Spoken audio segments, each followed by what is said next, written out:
What is up, guys? Zach Ginn here. What's up, guys? Rick Ginn here. And in today's video, we are going to show you exactly how to get your first real estate wholesaling deal in 14 days. 14 days. 14 days. I mean, that seems like a very, very, very large challenge for getting started in wholesaling real estate. But in this video, what we're really going to do is just break down exactly how to get your first real estate wholesaling deal in 14 days. I'm really excited about it. Awesome. I'm really excited really to push the pace on this channel and provide as much value as I can in wholesaling real estate, guys. So before we get into it, guys, remember, you need to do me one huge favor. Please smash that like button and subscribe to the most free value from us, guys. We are on here trying to give you as much free content as possible in wholesaling real estate. So we got double trouble today. Yeah. We got both of us on here. So He let me be on the mic today. oh my gosh.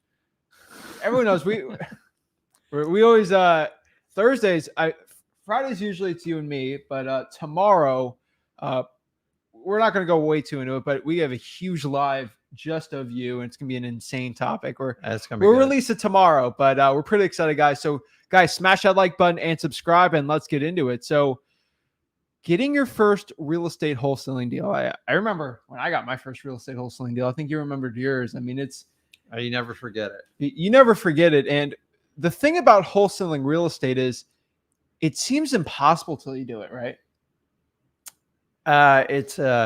You have a mental proof of concept. So Yeah. I remember when someone introduced me to theory, I said, there's no way you can do that. And I just said, I just kind of took a leap of faith and I did it. I'm going to tell you, I secretly doubted myself the whole time. So if you're like going, hey, this sounds too good to be true, it sounds like a fairy tale, I'm telling you, it sounds that way and once you do one, the light bulb goes off. It went off for me. I think it went off for you when I did it. Yeah, of course. And once you do that first deal, everybody's all in. So the challenge is when you haven't done a deal and you're watching videos like this, you're like, hey, is this for real? Does it actually work? And I'm telling you, it does. Get your first deal done and you never have to sell yourself again on this, right? Wholesale. I'm telling you right now, we're going to break it down. So we basically kind of came up of a system because yesterday, the system, you weren't on there, but I basically showed everyone to go from $0 to $1 million in wholesaling real estate in 2022. What they need to do to net $1 million from zero. Okay. And it was not an easy task. This is a lot less stressful, but it's stressful in another way. You know, getting your first deal in 14 days, that's very tough. It is not an easy task, but if you follow the system, I'm going to do it. And when we're kind of thinking of the system, we're like, okay, what are the excuses people are going to give to us that why they can't get their first wholesaling deal in 14 days? And I'm like, well, you know, there's not enough time during the day. I'm a parent. I have a full-time job. There's no way I get like a real estate wholesaling deal in 14 days. So we kind of developed a system here. So in this video, I'm going to show you to get your first deal in 14 days, which a lot of people's jaws dropping. But I'm also going to show you to get a deal in 14 days by only working 2 hours a day. It's pretty exciting, but this is the system to do it. And you're going to have to be very efficient doing it. But for most people trying to get going, let's get it going. So I am insane. I'm pumped up. But I think a lot of the people watching aren't pumped up. I mean, you and me are jazzed up, right? I've already been to the gym. I've already got my my diet soda in for the day and my bubbly. So I'm pumped, man. I have too much energy. That's my problem. I got to contain myself. I talk fast. Well, we're pumped up. I'm pumped, man. You're pumped. I'm jacked up because I know someone watching this is going to get the first deal watching this. There's that many people watching that I know for a fact someone's going to get the first deal from just watching this video. And we're going to put money in their bank account instead of taking it out. That's it. That's an amazing concept. It's crazy. Isn't it? It's insane. So, guys, come on, man. Let's break it down. Should they get up? They should get up. Kick it. Let's do it. Woo! Guys, come on, man. Get pumped.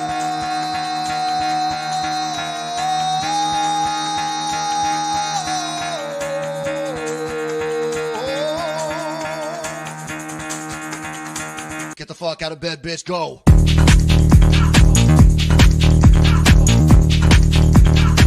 Get up, again. They got go.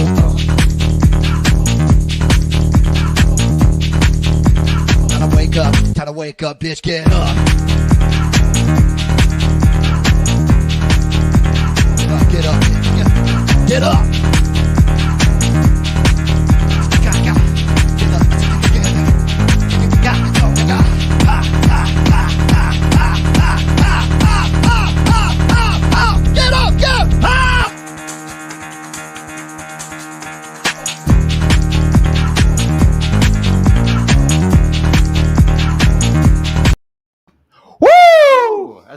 awesome, man.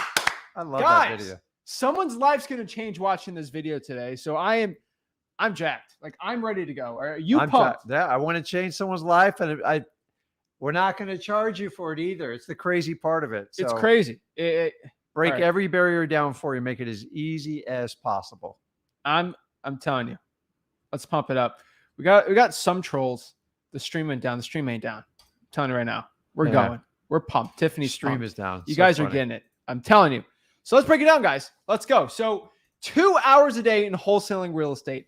What can you get accomplished to get a deal in 14 days? Now, a lot of people are like, oh my God, how do you get a deal in 14 days? Now, this is what I say. And you say it all the time too. It's like, when we create a system for you guys to watch it, and we do it all for free, it's not a system that's like, well, pick what you like in the system and not. Like, Rick told me that I should cold call and drive for dollars, but, I'm going to do Facebook ads instead. Like, it doesn't work like that, guys. Like, you have to follow the system. Yes. We create the system. It's like a playbook. You got the wide receiver who's supposed to like go straight, take a left on the slant, and he decides to just go straight up the middle. It's like, you don't do what you feel. You got to do what's working. And we can adjust it to your style, but I'm telling you, you got to keep it like we're doing it. So for 2 hours a day, what I'm going to tell you, if I tell you to cold call, don't take that as a thing as, oh, you should cold call, just regular. Guys, you got to push the pace here. And more than 2 hours is going to increase your chance of getting a deal in 14 days. And guys, keep this in mind. If you're in a job, you're in something that is making you miserable and you've decided to make a change, and do it, but you got to go all in. Remember, you can always go back to your old life. No one's ever going to stop you.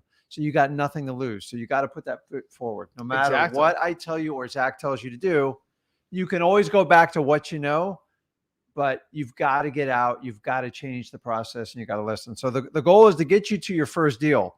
So it doesn't matter how we get you there. You can make choices down the road, but we got to get results as fast as possible for you. And I think that's what this is about. That's it. And the one thing I got to tell you guys, we're going all in on helping everyone learn wholesaling for free. Massive risk for us doing that. We've burned every bridge with every guru we coach. Burned them, dude. They all hate us now. We took a massive risk doing this. I lost friends. I'm telling you, they stopped talking to you because you're not part of their agenda. I'm not taking money out of anyone's pocket. By the way, you guys can do whatever you want with money. Yeah. I'm just educating, telling people there's plenty of opportunity out there. And I said, I started in 2003 doing this. Yeah. I don't know why everything's a $4,000 to $8,000 barrier to like figure out how to do it. It's crazy. But yeah, I'm just up. But the thing is, we're going all in. So guys, go all in with us and smash that like button, guys, please. The more engagement we get, the more new wholesalers see that. So when they search wholesaling real estate, a guru ain't going to pop up. Of course, the guru is going to pay ads. I mean, of course they're going to because they get millions of dollars. How many ads do we run? We run 0 ads on YouTube. I think we're the only ones that don't. one, period. Now, there's ads on our channel because YouTube, if you have over 10,000 subscribers, they make you show ads. Sorry about that. But we don't run ads. But here's the thing. Guys, go all in. Smash that like button, guys. Comment below what market you're in. So when someone searches wholesaling real estate, we pop up and not the guru. So let's get going, guys. This is for someone who's brand new in this business, who has not gotten their first deal. So I think it's really important. I think somebody is watching this. Maybe they're 17, 16 years old, and their crazy uncle could be 50 like me. It doesn't matter. And I know you're an uncle. So, you got your crazy Uncle Rick gives you this crazy video about wholesaling real estate. And you're like, who are these two crazy people talking behind the microphone? Why is there a DJ screaming? What's going on? Like, why? Why does this guy have a Dolphins helmet when he has to endure 20 people years? are so serious when they do these videos. Like, you got to do it this way and stuff. That's my favorite. It's like, if you can't have fun while you're doing it, if you can't be yourself, what's the point? My favorite's when they pretend to have fun. Like, they'll give the fake, like, hey guys, how's it going? Zach here. Like, it's so fake. I hate it. Like, you don't hear their real voice. So the one thing I tell you guys right now, you're wondering who we are, what's going on, why we have a Dolphins helmet in the back, why do we endure that pain, guys? It's like I'm telling you. Plus this helmet too. We endure. It ain't bad. The So pain on that. the one thing I can tell you is my name's Zach Ginn. I'm AKA Dad. This is Flip with Rick. He's my Rick dad. Ginn. So There Flip you with go. Rick. We are Rick Ginn and Zach Ginn. We run the largest wholesaling real estate operation on the Treasure Coast. wholetailing. We do Palm Beach basically all the way up to Indian River County. Port in- St. Lucie. so you Basically guys Port know. St. Lucie where we're out of. And we're just basically a team here running a 7-figure wholesaling operations. We do a lot more in real estate. Do a lot of stuff outside of real estate also. But this channel, guys, and if you're watching on the Zach Ginn channel, it's just me on there talking about wholesaling. But basically, we're Flip with Rick all together here. And what we do as a collective, us two, is we try to help you learn wholesaling real estate absolutely for free. That is our MO. Free. We're trying to help the people out. So I learned wholesaling for free. Rick can help me out. Basically, everything I learned about wholesaling has been through his help. So I was blessed to learn wholesaling for free. And you had to pay for it, gurus. Boo. But Well, that was a different time. well, you had to pay toward the point that the whole point of our mission here is this business has come a long way in the last 20 years. Like I've watched it change completely. There's so many people out there trying to tell you. I heard a term the other day. It's not called a guru, a nuru. You heard of that one? Anyways, there's so much information out of there. Like a lot of it's just very misleading. So a lot of people, here's the typical mantra. Let me teach you this technique, this little technique for free. And then I'm going to get you in my sales funnel and I'm going to pound you over the head. So, fix that. I'm behind telling us. you. I know. I'm telling you. They're just trying to get you on there. So Hold on, let me fix here's the one thing I can tell you guys right now about this. So what did you do on that? Just click remind me later. I know. Well, You're good on there. All right. Yeah, guys. So as you can tell, it's Rick Ginn and Zach in here. And basically what we try to do is teach wholesaling real estate for free. That's basically for free. I don't have a bat to hit you over the head. Somebody said, well, I'm going to go to your freewholesaling.com and you guys are going to try to upsell me. Dude, test me. We do it for free. So that's who we are. Yeah. We are Flip with Rick, and we're basically here to teach you for free. So that is who we are, guys. If you're brand new to wholesaling real estate, as quickly, we want to get into content as soon as we can. But that is who we are. Really quick for anyone who's brand new. And you might be asking the second question, like, who are these crazy people? The next one is, what's wholesaling real estate? Because it's a lot of, I'd like to get really deep into things, but you also got to remember there's so many on this channel, people brand new in this business. They just saw our video yesterday or even today because they're searching wholesaling and they're like, whoa, this person's live. This is weird. Yeah. My gurus usually never go live and they're talking to people. This is kind of weird. So what is wholesaling real estate? I want to hear your very basic definition of it. Someone brand new in this business, 16, 17 years old. What is wholesaling real estate to you? Okay. Well, the word wholesaling in general it's really a business phrase. Yeah. So it's no difference when you go to your local grocery store, Sam's, Walmart, Costco, whatever your poison is. And you basically get an asset under a type of contract. And we're talking specifically in real estate. You get it under contract and then you go out and find a buyer. The buyer funds the deal and you capture the money on it. Now, it's been around since the beginning of time in real estate. And it's really that simple. You just go out and you find properties that need help, that need love. And then you find a buyer that wants to buy it. And then for your services, for your marketing, for your ability to talk to people, you collect what we call an assignment fee. And basically you're selling the contract. You're not acting as a realtor and you collect it when the property's sold. And that's it in a nutshell. In my opinion, it is the fastest way to accumulate wealth. It is somewhat of a job. I'm going to tell you up front. So I think a lot of people that keep that away from you. And you don't have to be a master salesman, guys. I promise you, I was not a great salesman when I started out in wholesaling. I didn't start till I was around 33 when this guy was about yay high. And it's changed my life. It's radically changed my life. So I went to school. I went to college. I got a good job, just like my parents told me. And it frustrated the heck out of me. And so I went through the search back in 2003 and I decided to make a change. And I'm probably just like a lot of you just watching this video. Like, is this wholesaling thing for real? Does it work? I'm telling you, I'm going on 20 years, guys. It's night and day. It's the reason Zach speaks to you, spends time with you, because I made a change. I used to work an 80-hour-a-week job, and I was miserable every day, and I hated it. And I knew there had to be something better. Now, back then, I had to hire like gurus, pay a lot of money. And to be honest with you, it was really bad training even at the time when I did it. But I picked my way through it, and I figured out how to get really good at wholesaling. And to this day, I still wholesale. I do not coach students full-time because I rather flip property than students. So it's my mission, and I believe it's Zach's mission as well, to help as many people get started in wholesaling to make their first 100 grand for absolutely no cost. Guys, there is no reason you have to pay to learn how to wholesaling. It is a simplistic skill set. You can learn it quickly. And I believe in 14 days, as little as 14 days, you can get it done. I did my first deal, I think, in about 23 days total. And that's it, guys. Do not complicate it. If you're truly interested in this, explore it. We have close to 600 videos, absolutely no charge. Go to freewholesaling.com. And we are on a mission to teach as many people to get into wholesaling that want to change their lives. Guys, this isn't for everybody. I promise you it's not for everyone, but for those who want more out of life and they want to take ownership and they want to be in control of their financial destiny, you are in the right place. I'm telling you, that's it. So that's what I would say. That's basically wholesaling real estate. I mean, my definition is a little simpler because I like to keep it very short and sweet. Okay.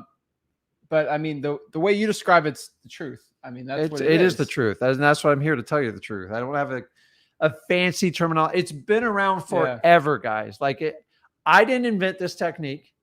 All the other people see on the internet, it's been around for hundreds of years. Well, we went to the Smithsonian of the American History Museum and the Smithsonian, and we have pictures of it. There's a guy actually selling contracts from like the 1700s of like colonial days.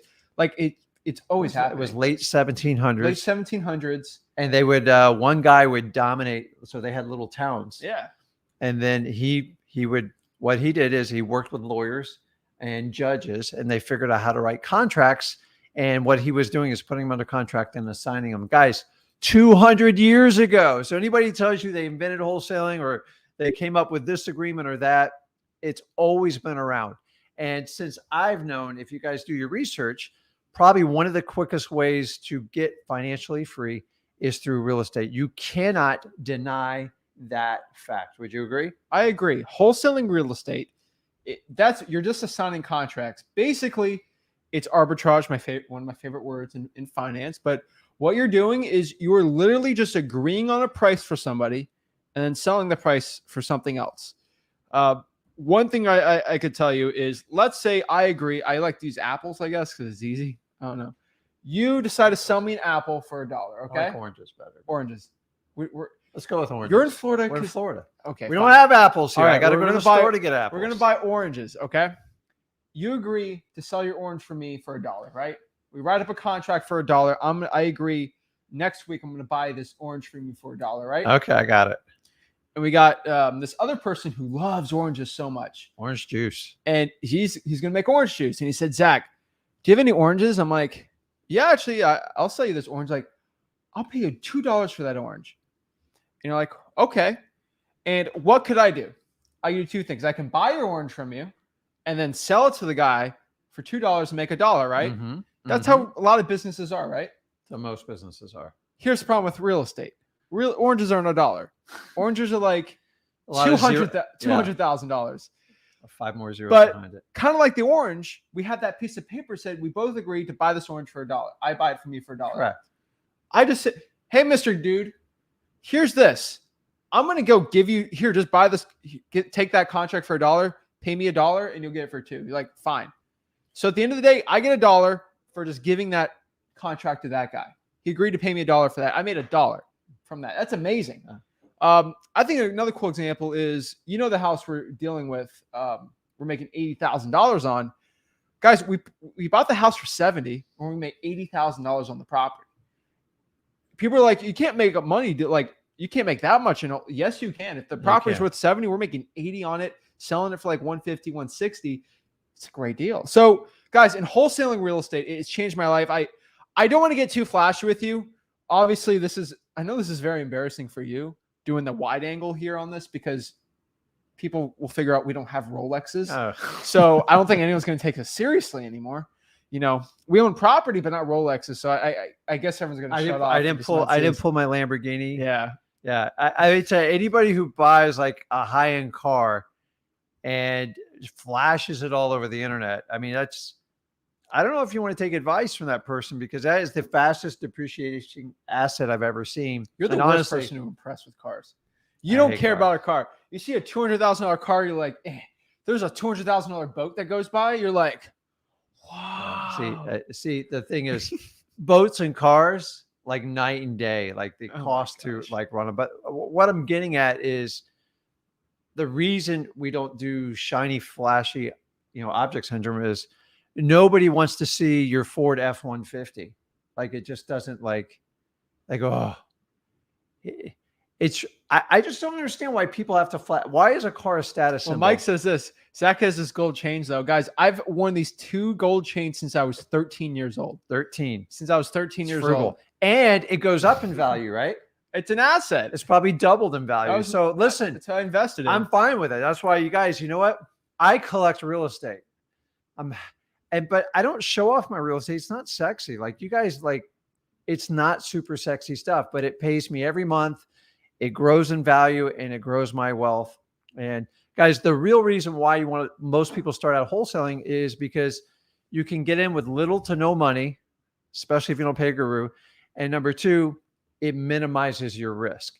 And it is a starting point. There's so many things you can do in real estate investing, but in my opinion, the best way to get started is wholesaling, because you can do the proof of concept. And then if you want to buy a house, if you want to rehab and flip it, if you want to collect rentals, you don't. You find out what's good for you. And then once you get the skill sets, you know how to market the people, you know how to talk to them, the sky's the limit, guys. And then you can decide what level you want to scale your business. Somehow we've confused wholesaling is we have to pay this big ticket price to figure it out. And I'm telling you, that is a myth. There's nothing out there that's a secret anymore. And in this business, if it's a secret, they're going to try to sell it to you. Exactly. And I've been in the inner circle of all these dealings. There's no more secrets, guys. Do not buy in. If you're going to pay someone $5,000 or $7,000 specifically for wholesaling we're talking about, you get it right here for free. I'm going to share everything with you. As I said, I really love flipping homes. I do really well. And I don't flip students. So that's the difference. Yes. And you get the truth. And the way you see me now, the way you see him, this is how we are. Like we just decided to be our true authentic self because I believe it's strongly missing in this business. So exactly. So that is what wholesaling real estate is. And we can debate stuff too. Like me and him debate stuff all the time. I debate stuff with you guys on this, but the idea is how do I say this? Is you don't have to drink my Kool-Aid because you haven't paid any money in. So I have the motivation to give you nothing but the 100% truth of this. Okay, Jim.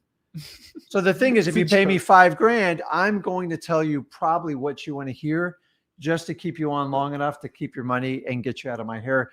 And unfortunately, that's the way the coaching business is going. I'm not saying all gurus or coaches are bad. I'm not saying that, but specifically in wholesaling, guys, you want to get started in real estate. It sounds like it's a good fit for you. Start right here. I want to save you the aggravation. The number one problem people have starting in wholesaling is if you pay a guru, you don't have any money to market. So I'd rather you take that 4, 5, 7, 10 grand. A lot of people are brand new watching this. They don't know what a guru is. A guru is basically someone who sells coaching for wholesaling. That's it. That's kind of why we talk about the Rolex. That's what a guru is. I got a different definition, but so, my gosh. So that is what wholesaling real estate is. So this is basically for beginners watching this. Guys, at the end, we'll answer all your questions. You got advanced questions, we'll answer it. But guys, what is the wholesaling real estate process? So if someone brand new, they just kind of learned there what wholesaling is. What is the process? And basically that process is very simple. I like to keep it very elementary. So in the beginning, we try to find someone who wants to sell the property, that orange, right? We get a contract, basically paperwork. I'm agreed to buy this house for $100,000. I go over there and I find somebody who wants to sell. I found the person that wants to sell it. Now I find someone who wants to buy it. We get an agreement, or they buy it for $150,000 and they give me $50,000 and they basically give the other person $100,000. Make 50 grand. That's basically what real estate is. We're finding someone who wants to sell for 100 and find someone who wants to buy for 150. It's out there. There's strategies to do it, and that is the real estate process. It might be 40 grand, might be 30. It might be 2 or 3 grand. We made 1,000 on a deal, and we made 100,000. You never know when they're coming around. When it's said and done, you're like, oh, wholesaling, you guys, it's greedy. You're making a lot of money. No, we solve people's problems. I can't tell you how many times I've been hugged by homeowners going, I've tried everything and you were the salvation. And if you do this business right, meaning you're honest, you're ethical, you tell the truth, and you actually have a heart, you just help people out. Yeah. We tell every customer when we meet with them, whoever it is, and I teach my acquisition people, no matter what, we are going to help you out. Even if I don't buy your house, I'm going to guide you in the right direction. And it always puts everybody at ease. But if you can go in with that attitude, mindset to help people, the way you get paid in this world is you help solve problems. The more problems you solve, the more money you make. So if you like people and you love the idea of wholesaling, you're in the right place. Exactly. So that is the wholesaling real estate process for everyone brand new. Now let's kind of break into getting your first deal in 14 days, because this is the meat and potatoes where everyone wants to know. So this is why everyone's watching today. They're really pumped up. So if you're guys, we're bringing it from all the way from everyone who's brand new in this business. Guys, I'm getting comments like this. Let me show you. This is why I kind of have to bring it kind of brand new, but where is it? Let's see. Trying to find this really quick. Just found you guys online. Like, these people just found who we are. They're brand new in this business, and kind of every month we just kind of want to bring it from an outside view, because we get very advanced and we get very not advanced. And guys, everyone knows freewholesaling.com. That's the place to go. You're brand new, but let's kind of bring it out. So what is a motivated seller? Because we're going to just talk about motivated sellers. It's a very confusing term when you're starting out. For you, what is a motivated seller? So this is really simple. So these are the people that are looking to sell their house. There's really 2 types of people that sell a house, and you can break it down however you want. To me, it's 2 types. It's A or B. Number 1, I want to sell my house. When somebody wants to sell a house, they typically have high expectations, meaning they're typically going to list it with a realtor. They've kept the house perfect. And 9 times out of 10, they ask for way too much money. This is a majority of the market. This is 90% of the market, by the way. Okay. Like, okay, Rick, you just carved out 90%. That's fine. We don't want to deal with them. I'm not a realtor. I'm not here to convince or make people sell their house. A motivated seller is going to go in the other category. And that category is someone who needs to sell their house. That's it. That's the only distinction you need to understand. Who needs to sell their house? Somebody that's either behind on their mortgage, they lost their job, maybe they lost a loved one, maybe their mother passed away and they got inherited this house. They don't want to pay the bills. They don't want to pay the mortgage on it.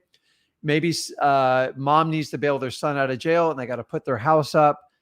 Maybe the house is in just such disarray. There's a huge hole in the house. Guys, these are people that need to sell the house. You are never going to convince the want people. We only go after the need. Once you distinguish that difference in wholesaling, you understand how to look at the targets, the people you want to buy their houses from. And I think it's really that simple. You can get into all sorts of other details. It's wants versus need. I focus on the people that need to sell their house. And that's where all my marketing and effort goes to. Definitely. And that's what a motivated seller is. There's no other way to it. People that need to sell their property. How many things do you want to do? Like, I want to go to Aruba. I want to go to France. I want to, but like, I need to go to the grocery store. I got to get groceries. There's no food left in I need gas in my tank. I'm just about out. And once you learn, just what we do is we teach you how to identify these traits in people. So when you're talking to them, you'll be able to decode the difference between somebody wanting to sell and somebody needing to sell. Now, realtors, they only focus on people want, because what's their goal? To push the highest price. We don't have an opposite agenda. Our job is to solve the problem and get them the cash and get the house sold. That's it. I mean, that's what a motivated seller. So we're trying to find these people, have a contract, and sell to a cash buyer for a profit. Mhm. A motivated seller is somebody also who's willing to sell their house for a deep discount. And they're willing to trade their equity, how much basically they have in the property. Like, so if someone owes 10,000 and the house sells for 100, they have $90,000 in equity. Mhm. That's how much money they're going to get at closing. They're willing to trade some of that. Let's say I have a car and the car's worth 10 grand and I sell it for 8, so I don't have to go put it on Craigslist, meet someone behind a street alley and do all the VINs and all the. I just want to sell it for 8. I trade it in. It's easy, right? I'm paying $2,000 basically just for the speed and convenience. People do that for houses all the time. Yeah. So the thing you got to think about is people are willing to sell their equity for speed and convenience of a cash sale. Like I've said before, with on-market properties that are listed with realtors, cash, like cold hard cash, is so much easier than regular financing.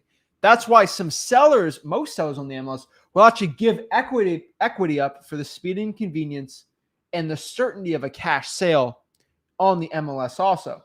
So it's not just an off-market thing. It's in real estate, cash is king, and you'll actually get discounts on properties buying them cash. Yeah, just look at like a pawn shop. So you guys all know what a pawn shop Used car is. dealership. They deal with everything. So, people bring in an item and they're going to offer, 40, 50 cents on the dollar. And they're going to tell them, listen, I'm going to resell it up front and do it. Yeah. We're doing it just on a much larger scale on like the asset. So, but it doesn't, if it's a box of cards, if it's, I don't know, Tupperware trinkets, if it's a video game, a house is no different. So if you guys are used to doing the little stuff on like eBay or like Craigslist, dude, the house game's no different. It's just bigger. And you know what? To truly be financial free, you're going to have to take steps. So instead of selling a box of 100 cards, this would be like selling 500,000 cards all in one shot. And to me, I rather do it that way. And here's the thing is, this secret myth of it, like, oh, Rick, how many houses do I have to sell a month? Dude, I only need to get you to do one. Do one, and I'll change your life, and I'll show you. So stop worrying about how many you're going to do. Let's just focus on the one. 100%. So that is what a motivated seller is. So the question now is, okay, that's awesome, but how do I find these people? How do I find a motivated seller? And there's so many ways to do it. So in this video, we're showing you how to do it in 14 days. So we're going to have to find a motivated seller in 14 days. What are we going to do? And there's really, honestly, you got 14 days. There's only really 2 ways to do it. Mm-hmm. And bandit signs are a little slow. You got to get them printed in 14 days. So it's kind of stressful. It's 14 days from someone watching this. So there's 2 ways. It's really honestly one when it comes to it. I'm sorry, but like you need 14 days. This, like, you're giving me a deadline here. We're not doing direct mail. We're not doing Facebook ads. We're not doing SEO. Like, you got to get in the trenches and do this. It comes down to cold calling. That's it. Like anyone in the comments can fight me in 14 days. You can do door knocking, I guess, but door knocking is going to be tough. Unless you know you have a high probability of a deal. There's a high probability of people quitting if they door knock for like 7 days straight. It's painful, guys. Guys, cold calling is way better. But here's the problem. I can cold call a high equity list. There's a chance I don't get a deal in 14 days. It's actually a probable if you don't do it correctly and if you have no money. So guys, what we're going to do is we're going to be cold calling, and also we're going to be driving for dollars.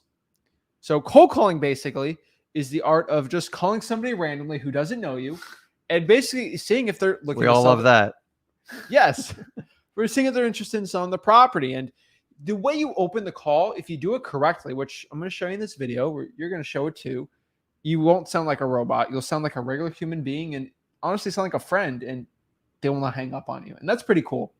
The next one here is, I'll have you do the definition of this, because what's driving for dollars? Is that when you go to the gas station and pay the overpriced gas prices right now? Oh my gosh. No, it's not. It's not even that bad. Okay. It's an expensive Gas is trip. cheaper than it was 13 years ago. I don't know about that. It was like $4 a gallon. Anyways, driving for dollars is just a technique where you go in your local market. It's a lot easier in your local market, and you drive around areas for properties, for areas and neighborhoods you would like to buy in, and you just look for what we call distressed houses. Now, looking for a motivated seller without talking to the seller, now we got to look for motivations of the house. This is really simple. We're looking for houses with overgrown weeds. One of my favorite is missing mailbox receptacles. Yes. I'm telling you guys, it's a gold Missing mine. mailboxes, Blue tarped roofs, tall grass. super tall grass, mail that's stacked up to the door, just things that look really odd and out of the place. You really don't even have to go that far to do it. And once you do that, that's an indication there could be a problem with the house. And then from there, you collect those addresses. You do it safely. There's a million different ways to do it. I'm old school. I write it down just on a pen and a pad and paper, although it gets me a little car sick now. But there's tools where you can. ListREI.com has one. There's plenty of them, but you don't need all that stuff, guys. You just need to get don't. addresses. And you would be shocked how many property addresses you can go out just driving. And other than your time and the cost of the gas, you can go out and easily get a couple hundred leads minimum in a short amount of time. Now, imagine if you took that effort and you doubled it and you got 400 leads and you did it 6-7 days a week, thousands and thousands of leads. Eventually, you are going to hit somebody that needs to sell a property. Here's the problem. I don't know if you're going to get them on the first call or the very last call after calling them after 14 days. It's true, but also with drawing for dollars, that you get basically there's two words to really, like if someone's like, what house do I look for? 2 words, ugly houses. Yeah. If I had to do a basic definition, that's kind of what you're looking for drawing for dollars. Gotta make it look a spooky looking house. Yeah. Put it down, right? That's it. If you see a pile of furniture stacked up in the corner, that indicates somebody probably got kicked out of a house on a bad rental. That's one I'm going to write down. It's endless. And you guys, typically you'll find out where there's like rental neighborhoods. You'll find out like some houses. Listen, if you're in a super nice neighborhood, that's not what we're asking you to do. You need to go find like average price points in your community that houses sell for. And those are the ones you're looking for, because to be honest with you, that's where your biggest market to resell the properties to. Oh yeah. It's not $1 million homes. So find out if the price points, some people are in $50,000 market, some in 100, some are in 200, some are in 300 or 400. It's different. Just depends on what part of the country you're in and what your area is. Exactly. So guys, everything we talk about is also on freewholesaling.com. Guys, that is the free wholesaling course we do have. We're going to share you all you need to know about 14 days. But outside of 14 days, you just want a free wholesaling. It's an $8,000 wholesaling course we give for free. There's no upsells. $8,000. $8,000. We even seen the inside of these $8,000 courses. Yeah. And you're going to, all the stuff within my course is going to be in every one of the gurus courses, because I've been doing this a super long time. You know it longer than the gurus. Longer than most of the people out there. And listen, there's some good gurus on it. You're learning a basic principle, which is wholesaling. And in my opinion, you shouldn't have to pay for it. You didn't have to pay to learn your ABCs, right? No. So once you learn this, I promise so many light bulbs are going to go off in your head, and it's going to get you super excited. And that's my goal right here. So what's our next step? Guys, so that's freewholesaling.com. So guys, you got questions you want in depth. So this is going to be offending you, but we're not going to do a 14-hour live stream today. I'm sorry. It won't be a 14-hour. Yeah, I don't. This is not a 14-hour live stream. 12 today. either. Maybe 11. Okay, so we can't do a 50-hour live stream, because honestly, if I had to talk about wholesaling real estate start to finish complete, probably be a 100-hour live stream. We're going to be completely honest, and that's why we can't do that. And that's why we have the free wholesaling.com. freewholesaling.com. When you're done here, you can just dive into it and just start picking it apart. And then the best part is you can come back to our channel. How often are we on here? There's 2 videos every single day. 2 videos, guys, every day. 4 lives a week where you can talk to us. I'll answer all your questions. You can even go live one-on-one with us on video chats on Thursdays, which is today. God. And how much does that cost? 0. Okay. That's it. So no ads. Everything's organic with us, and we are who we are. So I'm the dad. I'm Rick. So flip with Rick. And this is my son, Zach. He started out at 16, 17. And I didn't make him do this business, guys. He asked a few questions, and this is how he wound up here. That's it. 5-6 years later. So it doesn't matter what age you are, guys. I didn't start till I was 33. So I love when people say, well, here's a good question for everybody on the live stream is, Rick, I'm too young to do this. I'm only 16 or 17. Guys, any age, you can do it. Guys, age is just a number. It doesn't matter. I always tell people what you lack in experience, you more than crush it in enthusiasm and excitement. People love to be around energetic, fun-loving people. And so you're going to have to amp that up when you talk to people. Or if you get like an old seasoned guy who goes, oh, I'll buy your house for this and that. 9 times out of 10, I'll go to this guy just because he just seems to be more energetic and he's just more responsive to my needs. So Exactly. you have an advantage being young. Okay. Yes. And if you're broke, which I've been there, I'm not charging you anything. You just don't have to worry about that. And doing wholesaling doesn't really require a ton of money to get started in it. So guys, I could go on and on about wholesaling. It absolutely changed my life 100%. And I'm going on year 20. So those who go, oh, well, you know, what if I run out of a deal? I go, dude, I lost that after about 3 years. You never run out of deals in this deal. Is it more competitive now? Yeah, but everything's more competitive. But the beauty is that you have me and Zach to kind of walk you through and get you started on your journey. So for everyone. So that's freewholesaling.com. So the next one here is, let's get into it. Are you ready to get into it? Let's go. All right. So guys, before we get into it, guys, if you're looking right now and you see that like button, click it. Click that like button, guys. I'm telling you, helps us out reach as many people as possible. That like button, or I'm gonna start singing. Okay, all right, guys. That should you don't want that. enough. I guarantee everyone will drop off. I'm telling you guys, every time I do not have click the like button, the viewers like almost double every time because that's what it's all about. So let's get into it, guys. So what I'm going to tell you right now in wholesaling real estate to get started, you got 2 hours. What are you going to do? This is it. You're going to spend 1 hour prospecting and 1 hour list pulling.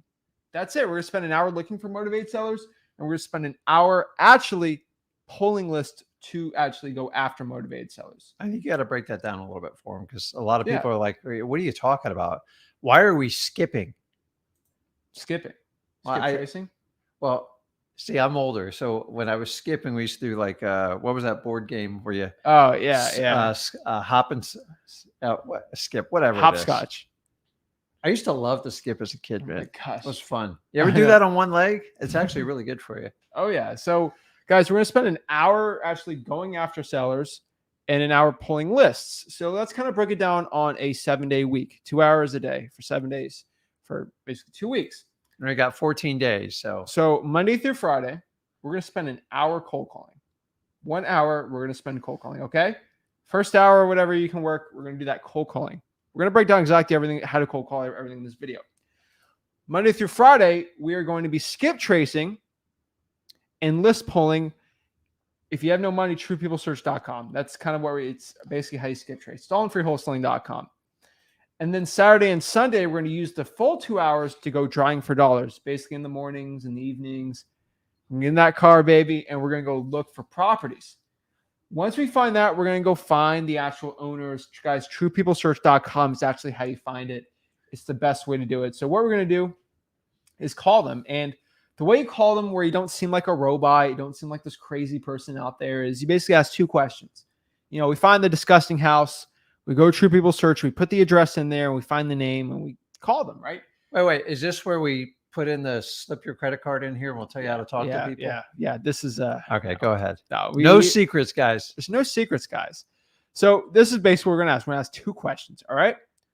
Hello, is this the owner of 123 Main Street? And would you be interested in selling that house? That's it. Like, that's all you have to ask. And then you're going to keep calling until somebody says yes. And then once they say yes, we're going to talk to these sellers about 4 things. That's all we got to remember. 4 things. Write it down, guys. 4 pillars of wholesaling. You want to break it down? Go ahead. Number 1. Motivation, which we've already talked. So you're looking for the person that needs to sell as opposed to want. Understanding the wants can sometimes shift over to the need. So a want is just someone you're always going to have in a continual follow-up. A need is you're going to spend every ounce of your energy trying to get a contract on that property. So I don't think we need to go too much deeper on that. So yes, but so motivation, the reason why I brought that in there. So when you're talking to someone, you're not going to think, well, what do you say? What you say for motivation is, why are you looking to sell the property? Yeah. That's what you want to ask. Condition, you want to basically break down what's the condition of the house. What does it look like? How's the roof, the AC, the flooring?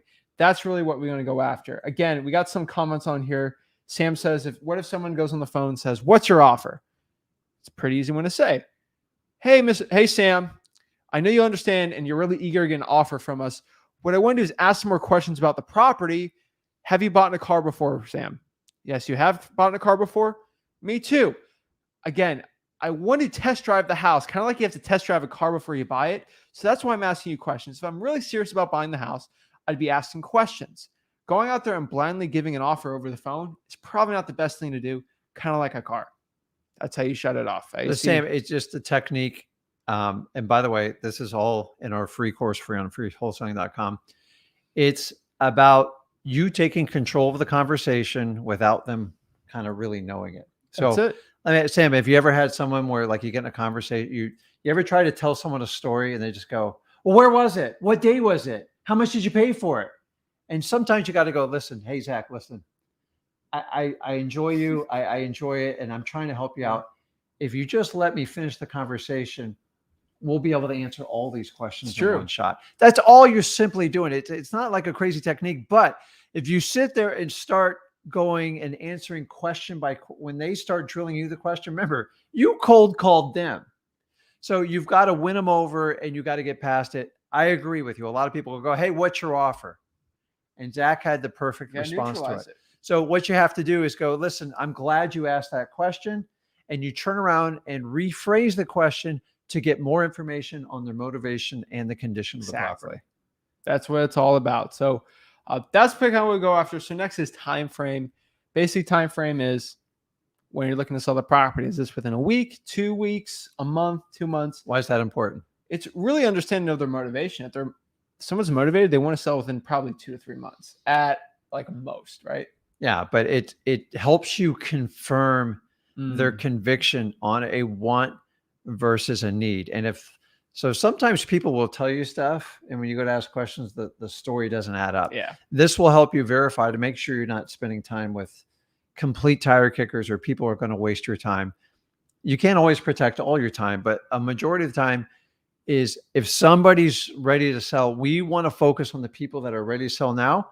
And then the people that aren't quite ready, we want to just set them up on a regular follow-up. And understanding once they're in that need to sell now, it's really going to happen pretty quick. Yeah. And you've got to satisfy their appetite to do business with you. So knowing the time frame is critical. And one of the easiest questions you can ask for time frame is, when are you looking to sell the property? Correct. When do you need to sell it? Or here's another technique is, Mr. Seller, if I buy your house, where are you going to be? Where are you headed to? And if they don't have a story spelled out and ready for you, I'm going to tell you, it's going to be a huge red flag. People just don't sell their house with no plan of going anywhere. So heed the warning. If he says, I'm going to live with my sister in South Carolina and I need to be there by the end of this month, I would like to leave on Friday and be all moved in by Monday. That's someone I want to do everything I can to help out. But if I ask the question, I go, I don't know. I haven't really thought about it. Yeah. Even if they get all their stuff together, they would be 90 to 180 days out. Another great question is, ready? Yeah. If they're looking to sell the property and they're like, maybe I'm looking to sell. I don't know.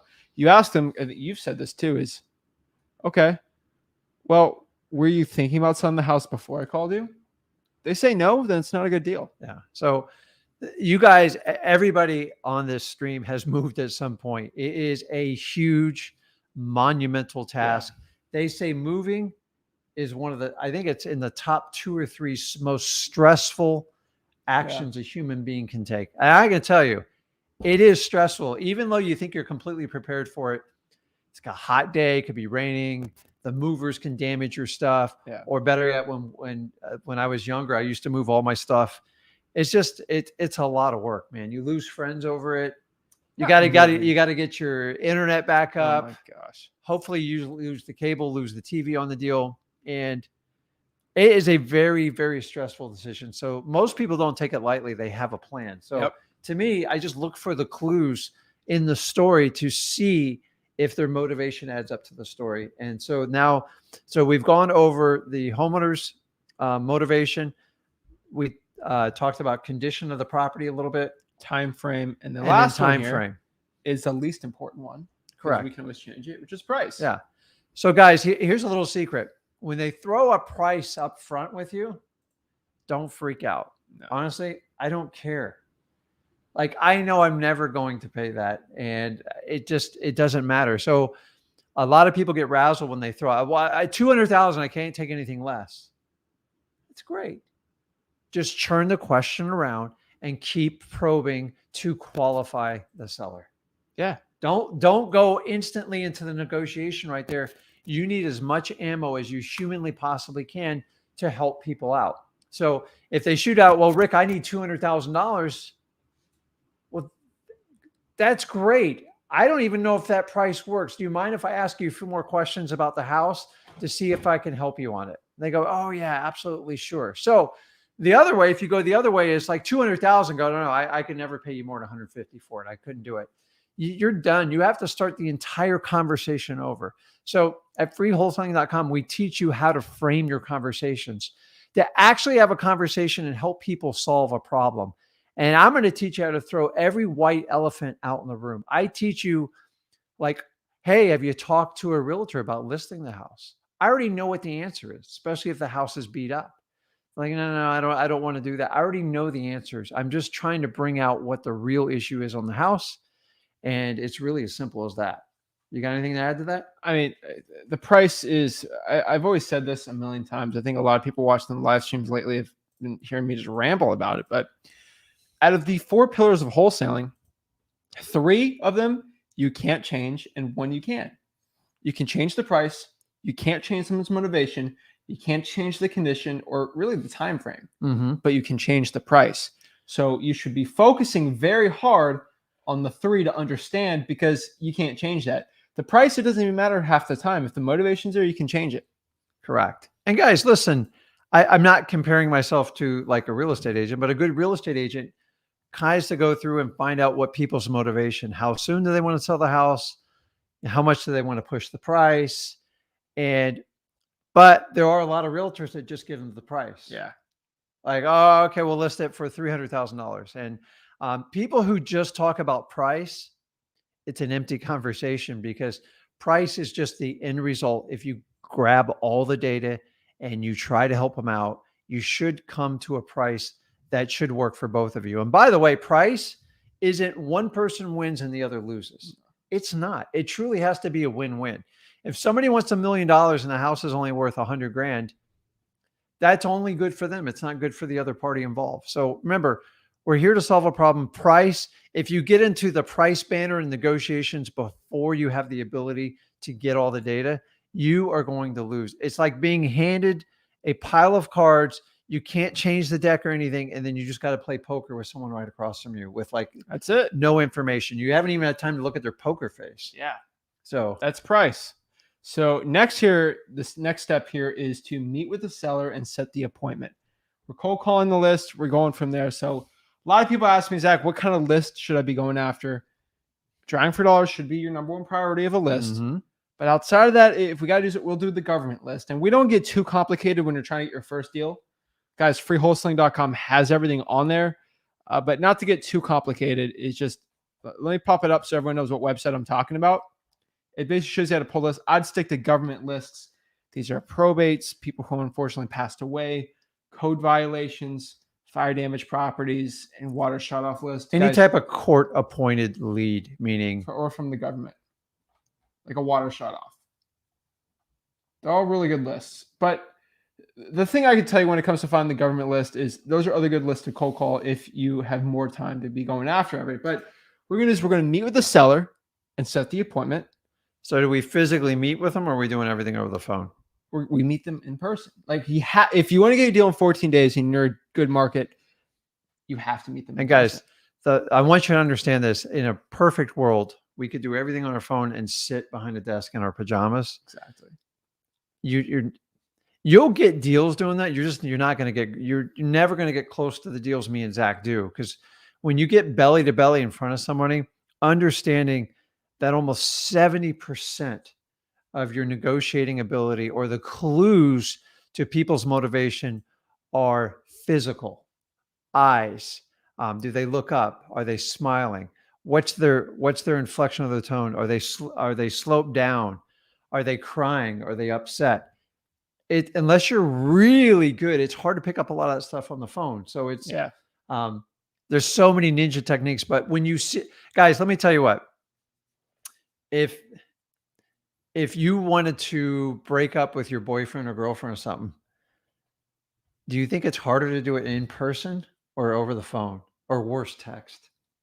In person. In person, you know why? Because people there's something about the human connection that you cannot beat with a telephone. Video is great. This is great because you can see what I'm doing, but I'm just telling you, if I was on the phone with you, you'd probably be falling asleep right now to a point. Yes. So it's critical, especially getting your first deal or two, get in front of the person. And once you grab the skill sets, we can talk about virtual markets. We teach it all how to do it, but getting in front of that person, getting that first deal, if you have the ability to connect with people, it's the biggest thing, the biggest asset you can do. And I can tell you, it's not about slick salesman stuff. It's not about lying and BSing people. It's just connecting with them, helping them solve a problem, and getting their house sold. Exactly. So the next quick step here is to get the contract signed for the lowest price. We're keep it very quick and simple here. Mm-hmm. Get a contract. It's all at freewholesaling.com, but get the lowest price possible. And then we bring that contract to the title company. And from there, we find a buyer, usually through Facebook, through the Facebook groups, and we bring them through there. It's all at freewholesaling.com, how to find them through there. You find the buyer's willing to pay more of a price. We bring the buyer through the house. We sign an assignment of contract, which is basically us selling the contract for a profit. We get a check and we repeat. That's the process. Yeah. And so for legal disclosures here, you guys, we're selling the contract. We're not actually selling the house. We're selling the contract. And so listen, well, Rick, how the heck am I going to do that? If you have a really good deal, you should have no issues doing it. But, we're not realtors. We're not going to put up pictures. And we're going to talk and underwrite people before we get down to the final thing. Yeah. If they decide they want to look at the house for something, that's not contingent on the contract, so to speak. So for clarity, when you're assigning, we are actually selling the contract. We are not selling the real estate. And guys, this is only one technique you can do in real estate investing. And this is called wholesaling. And it's how I got started. It's how Zach got started. And in my opinion, if you want to create complete financial freedom through real estate and you like what we're saying, this, in my opinion, is the best way to get started. Exactly. That's it. So guys, that's how you're going to do in 14 days. So what we want to do right now is break down questions you guys have about what we have to say and what we can do to help you guys out. So we got some people on here. So let's answer some questions. Ready to go? Let's go. Pop it up. We got Max. Max is in his car. Oh, yeah. Can you hear Max? Can you unmute up? Can you unmute? Hey, Zach, Rick. Hey, how's it going? What's up? Good. Man, yeah, I had a couple of questions. I guess my first question would be, does the individual that died have to have a funeral before you start the probate? Or is there a way to get around that and just talk to the next of kin? To get specific, my parents' neighbors were old. They passed away because they came down with COVID. So they passed away because of that. But the person that was taking care of them was the sister-in-law of the husband. The husband's been passed away for a couple months. Then it was just the wife. The wife just passed away 2 weeks ago, and the person that was taking care of the wife is the sister of the sister-in-law of the husband. So I don't know how we'll go about it. If it's too quick to ask them, how would you go about that? I guess my question. You want me to take this? You're the probate king. So how long ago did they pass away? It's been a couple of weeks. I'm not entirely too sure, but it's been a couple of weeks. They still haven't had the funeral. Okay. So the first thing I tell you is be a human being and, just be respectful to the family and everything else. So I've made a living off probates. And to be honest with you, I was scared to death of them when I first did it, just for this exact scenario you're saying. So A funeral, a funeral is just it's a ceremony. It's really for closure for people. Doesn't really have a bearing on the probate process, just so you know. So I think your question's more about the timing, right? Like, okay, is it too soon?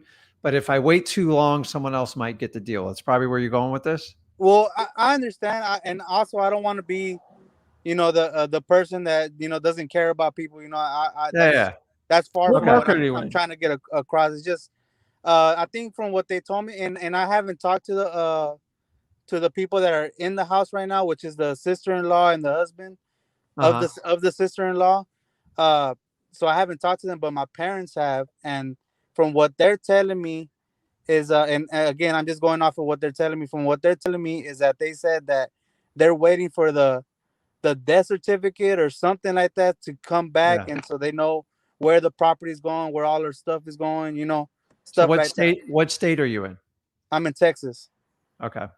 So I'm trying to think here. And also I don't want an opportunity to leave, you know what I mean? So, I get it. I'm in the gray area, you know what I mean? Right. Yeah. I You mean, can't force someone to sell a property. you can't force them. So the best thing you can do is just, you always got to give people time in probate. Everybody handles it differently. So Oh, and another thing I should add, I'm sorry. Another thing I should yeah. add is that the people that are in the house right now, they're from California. So they just came over here to take care of the wife that recently passed away. Uh-huh. And they're planning on going back to California. They don't want to Okay. be here. So So here's what I do, Max. Let's go under the whole so this deal will not go down in 14 days for full disclosure. But what I would do is No. I would establish a rapport and a relationship with them and I would just come from helping people. Simple things like sometimes I've paid for people like to mow the lawn, or I've mowed it myself. I was never around doing stuff like that. Just helping them out with stuff with the house. So if your parents live next door, you probably got some privy information. You know the issues with the house and stuff like that. What your goal is to first set up a relationship, understanding you can't meet someone in 5 minutes and then say, listen, I'm sorry they died, but I want to buy the house. It's ice cold. So just by doing little gestures. So a lot of times when people pass away, just bringing over a meal, providing a dessert tray, simple stuff like that. And just so now they know, okay, this is Max. Hey, how long are you guys going to be in town for? Spend a little time trying to connect with them. And then once you start having an open conversation, either they're going to volunteer what's going on with the estate, which is so a person who's passed away, the probate process is there because a deceased person cannot sign the deed over. They need a court order. Now, depending on what state you're is, most people that pass away on that, the house is usually their single biggest asset. So when you sit down and talk to these people, they'll usually volunteer a lot of this information. What I'm trying to find out, Max, are they going to be the personal representatives for the estate? That's the most important. That's the person who's going to make a decision on who they're going to sell the house to, what they're going to do with the house. So the first and foremost, when you get to that conversation, you got to kind of let it happen a little bit naturally. You can steer it. Are they? So what are they going to do with the house? Are they going to keep it, or like no, I want to sell it? California is a long way away from Texas, and that's a lot to go back and forth. What better way to say, hey, listen, my parents live next door. I can help you out. If you need some help with the house, I'll be happy to help you out. Keep up the lawn, keep an eye on the house. If you keep an eye on the house, you get their phone number, you get that connection process. So I'm going to assume these people are probably going to wind up being the PRs of the estate, which means PR is just short for personal representative. It means they'll have the authority to enter into a contract. Yes. All you want to do is open that part up. The rest is just mechanics. I teach you how to do it all on freewholesaling.com. And by the way, my best deals ever are from probates. But be a human being about it. It's not, people have emotional connections to the house. It sounds like a really tragic situation. And so I would just come from the human side, try to help them out, connect. You live locally somewhere in Texas. Your parents have affiliation next to the house. Just help them out, connect with them. And as you start, when you sit and maybe have a cup of coffee, and especially before they leave, Max, that's when I would have that 10-minute conversation with them. Like, see, so what's the plan with the house? I'm happy to help you out, do whatever you want with it. I'll help take care of it. I can help with some lawn care. Are they going to keep the house in the family, or they want to get it sold? And the condition of the house and everything else. And all that sets up everything you do before the probate is going to decide if you get the deal or not. Mhm. And you don't get them all. You don't, they might keep it in the family. I don't know, but you should have a connection.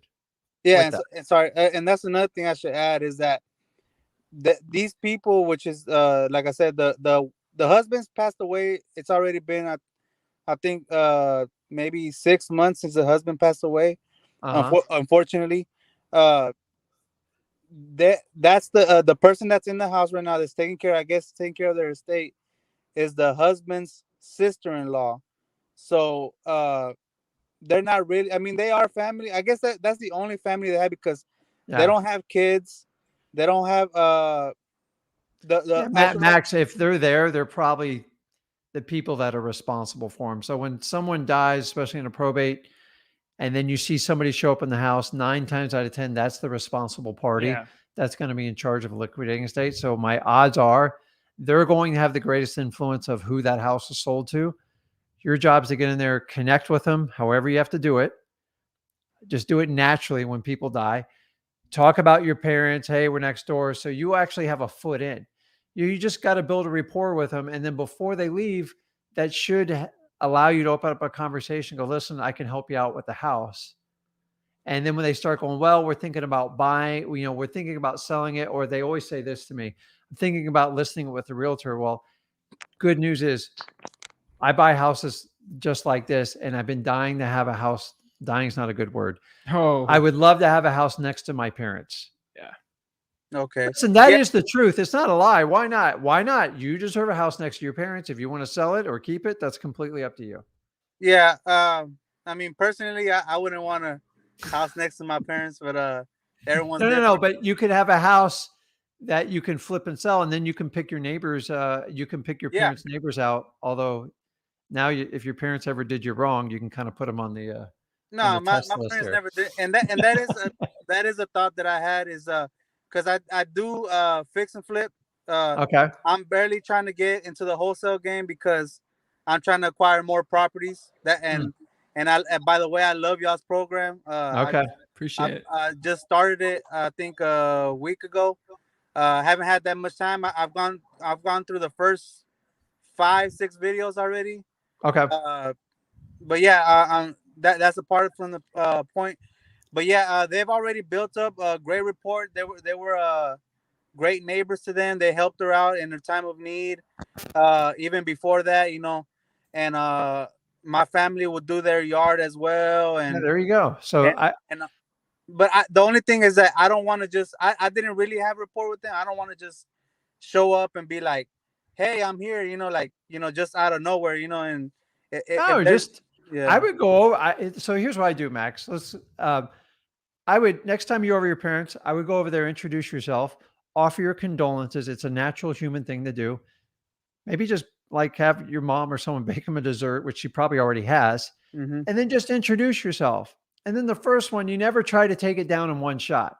No. And then next time you're by, now when you got past the introduction, the conversation opens up a little bit more. Where they're looking to do the house. Yeah, and then you get into it and just find out kind of where you're going with the house. Just nicely, a lot of times they'll bring it up, but like if you have a 10-minute conversation and it doesn't come up after your second or third meeting, just ask them, go, hey, what's your guys' plan with the house? And just shut up and see what they say. And they're like, if you hear we're thinking about listing with a realtor, we're going to fix it up, we're going to do this, and go, great, I would love to buy a house next door to my parents. That's what I would say. It doesn't mean you want to live there. It doesn't mean you want to pick your parents' neighbor out, but why not?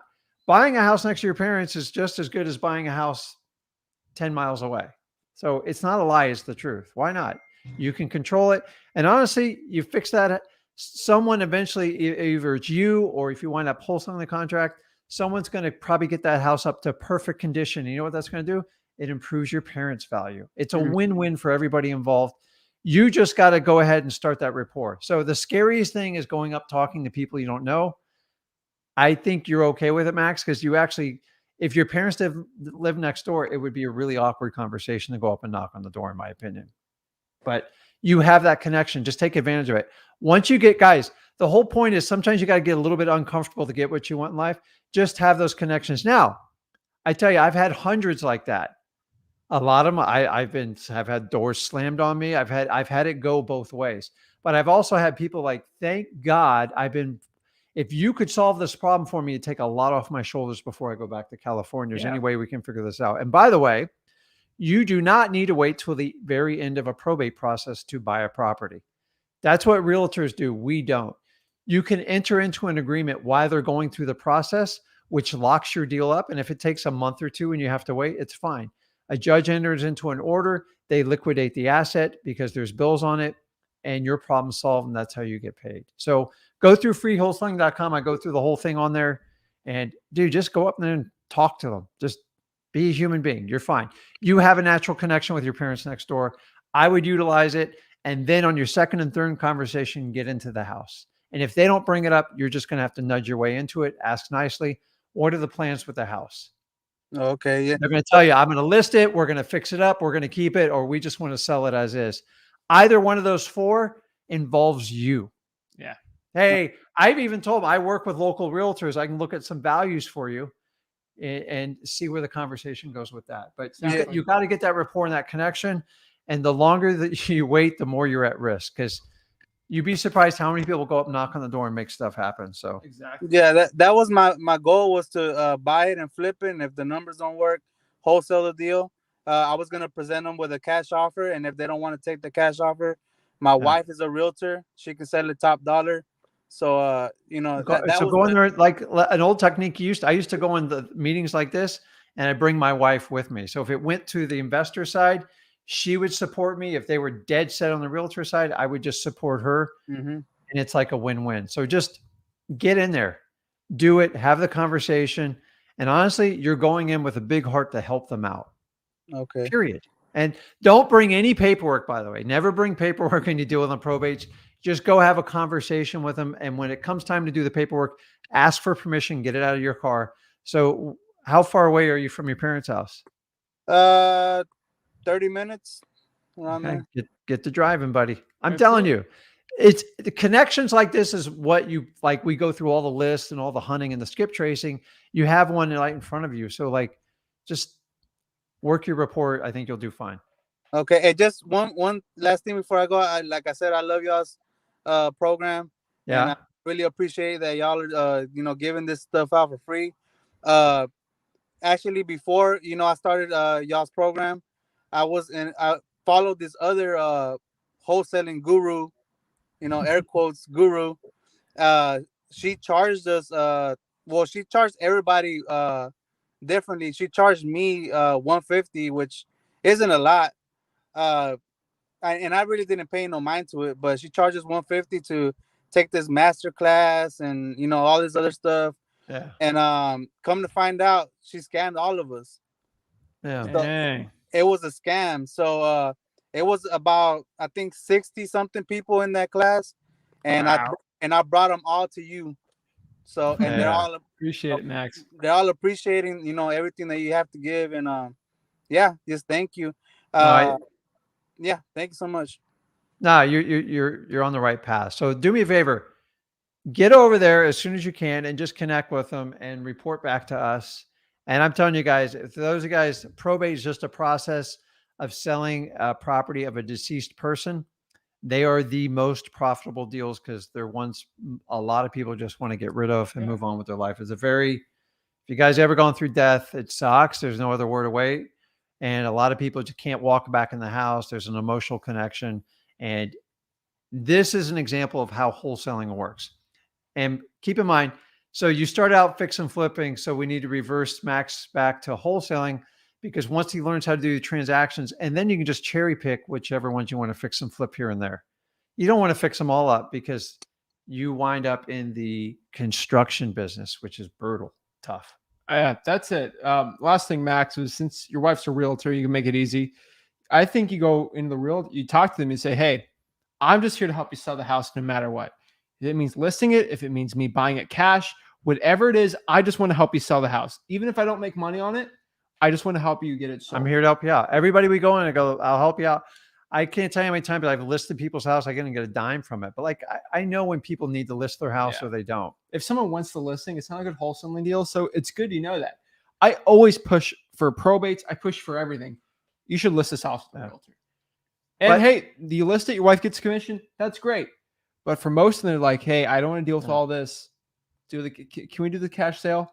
And that's how you get the deals. And you look at the outside of the house when you go on the inside, you usually get a pretty good vibe right off the bat if the house needs a full renovation. So a lot of times when elderly people die, the last 10 years, listen, you don't want an elderly person taking care of the house. And if they're on a limited fixed income, expect the roof to be rough and the paint. When you talk about people dying of, like COVID and all the other stuff, it's a little bit different. So you got to kind of take it all in when you do it. So I think you're on the right path. The key is, Max, is just get out there. And the sooner you do it, if you do it today, better, but no later than tomorrow, just start the conversation. Guys, this is the hardest part. This is the one thing that trips up everyone. Like, so many people call us and go, well, I have a house. I'm like, great. Like, who'd you talk to? Like, oh, I haven't talked to him yet. So what I want you to do is, Max, if worst case scenario, if you went out and talked to the door, listen, you'll never get everything perfect. And there's no guru course that like handles every case. Is go in and talk to them and then call us back. And then we help walk you through like some of the things that come up. So you're on the right path. Go there, drive there right now. Guys, you got to have these conversations. The more conversation you have like this, and it's okay. People are going to tell you no, or I don't want to do this. It's okay. I don't need a yes from everybody. Yeah, and that's it. I mean, yeah. So how would you recommend it? Just me knocking on the door? You said not knock on the door, or how would you start that conversation? I would just, if you know they're home, I would just go up and I would go to your parents' house first. I would try to get some information of like, if you know the names of the people there, do you know their names? No, not the people there. No. Okay. So just ask, hey, listen, I'm next door. My parents' house is here. You don't have to get into if you live there or not. And I wanted to kind of introduce myself to you and tell you how sorry I am about everything that's happened with your family. And a lot of times they'll invite you in. I tell you, you come in with like a little plate of food or, even like Dunkin' Donuts in the morning. People just like, it's like, it's an American thing to do. People like just want to help each other out. So you're going in with a position, you want to help them out, just go in. The most important thing is just go. Just go. I'm telling you, thinking about it, Max, is going to eat you alive. The actual act of talking to the homeowner, or in this case, probably the PR, is the thought of it is killing you more than the actual action. So you just got to step in your fear and like do it. And you'll feel exhilarated. You're like, okay, I can do this all day long. Worst they're going to do is say no to you. Yep. Who cares? Yeah. And honestly, I've done it before. I've started conversations before. I've just never started a conversation with somebody that's passed away as far as, them selling their home, So it's kind of not easy. Yeah. So offer your condolences, maybe do it like an offering and just say, listen, I would, is there anything I can help you out with? You see the grass is high, just make some basic, offerings of help type of deal and just say, hey, how long you guys in town for? And just try to get into a natural conversation like you would with a friend or something like that. But if you come from a helping heart, then it will come through. If you come through as a greedy guy who wants to flip and make a lot of money, it's going to come through. Yeah. So just go into I want to help them. You would naturally help these people out if you didn't buy their house, correct? Or your wife listed it. You would help them out either way. And if you're okay with that, go do it because you're helping them no matter what. And if you go from that mindset, you'll be fine. Yep. Yes, I agree. Go talk to them, Max. Let us know. Thank you. I will. Okay. Boom. I appreciate it. Max. Thanks for everything. Keep it up. I'm telling you, if we charged $150 for our free wholesaling course, we'd probably make like $1 million. Like we'd probably make $1 million selling that. Yeah. So like, I'm just telling you, like it's just imagine you pay that $150 for the course. It'd be a lot easier. I can help more people out just by giving it free and building a like-minded community because there's so many more things we can do together. So if I haven't charged, so full disclosure, Max, I used to charge but I always did like $100 products, maybe $150, $300 back in the day, most. yeah. But like stuff that changed people's life. That's so all for free. Yeah. So everything's free. We appreciate you spreading the word. Keep spreading it, guys. Freewholesaling.com. Max is going to go out and connect with the seller on a probate lead, and he's going to report back to us. And just come from the heart. You'll be fine. That's it. Thank you. Thank you. Get him, Max. You got it. See you, bud. Awesome. I'm telling you, like, if we charged $150, what we have over 20,000 people in our Wholesaling Houses for Real Facebook group. Combine the Zach and Rick Ginn channels, we have almost 30,000. I mean, all the people that we have everywhere, we could easily make millions of dollars selling that course for $150 like you did. We could probably sell it for $1,000. And I we give it for free. Yeah, and I had someone go, well, why don't you guys do like a charity or an organization cost? Guys, here's the deal. I'm not here to tell you how to spend your money. I'm just my mission for marketing. Well, on marketing, but you choose who you spend your money Yes. with. So who am I to tell you who to donate your money to? If you feel like a cause for a charity, go do it. I implore you, go out, give it to them, and run with it. And you could sponsor me and Zach on it. I don't care. I try to stay strictly in my lane. And by the way, I think everyone should give the charities, but I don't want to confuse the message on this channel. Make some money first before you start doing that. Correctly. You got to help yourself out first. Exactly. You got to help yourself out first before you can help others. So, all right, ready to go? I'm ready. Let's get some people on. We got some questions. Guys, also, if you're bigger into wholesaling and you want to start scaling up for mailing masters there. Good acquisitions. It's all free, guys, by the way. It's pretty cool. So we just, let's get it going. Let's get some questions. We got to help the people out today. Let's go. So, all right, we got Brandon. Hey, can you guys hear me? I'm good. What's up, man? What's up, Brandon? Hey, how's it going, guys? I'm blessed. Oh, very good. Hey, just want to say I appreciate your work. You guys helped me out a lot during my journey. I started in April and been strong since. Watch your guys' videos every single day. Wow. Wow. What market you in? PA, South PA, Yorktown. Okay. That's awesome, man. You got a question for us? We're here for you, man. Thank you for watching. Yeah. Yeah. We should be thanking him for watching us. Thank you. We do appreciate it, by the way. We appreciate our it. whole goal of the channel is connect with like-minded people like you and understand that there should be a financial barrier to set yourself free. And because, listen, you could attest, this is like real work. It's not like you're not sipping cocktails on the beach and like just sitting back and taking everything on your phone, man. It's work, right? Yes, but indeed. it's attainable. So the difference of paying someone $7,000 or $5,000 or $10,000 to learn wholesaling versus what we offer, I'm telling you guys, you'd have to spend 30 to 50K to get like what with the product we put together. And then on fact of it, I'm doing like one-on-ones with this stuff. I don't know how you do one-on-ones with gurus when they got thousands of students. It's crazy, but it's. So Brandon, what's your question?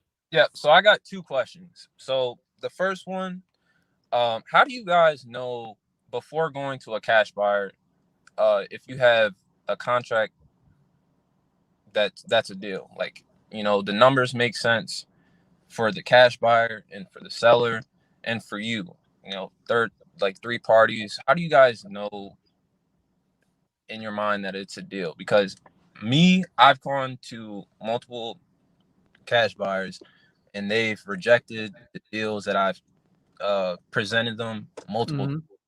So there's something that I'm doing wrong, and you know, either it's comping the property or something.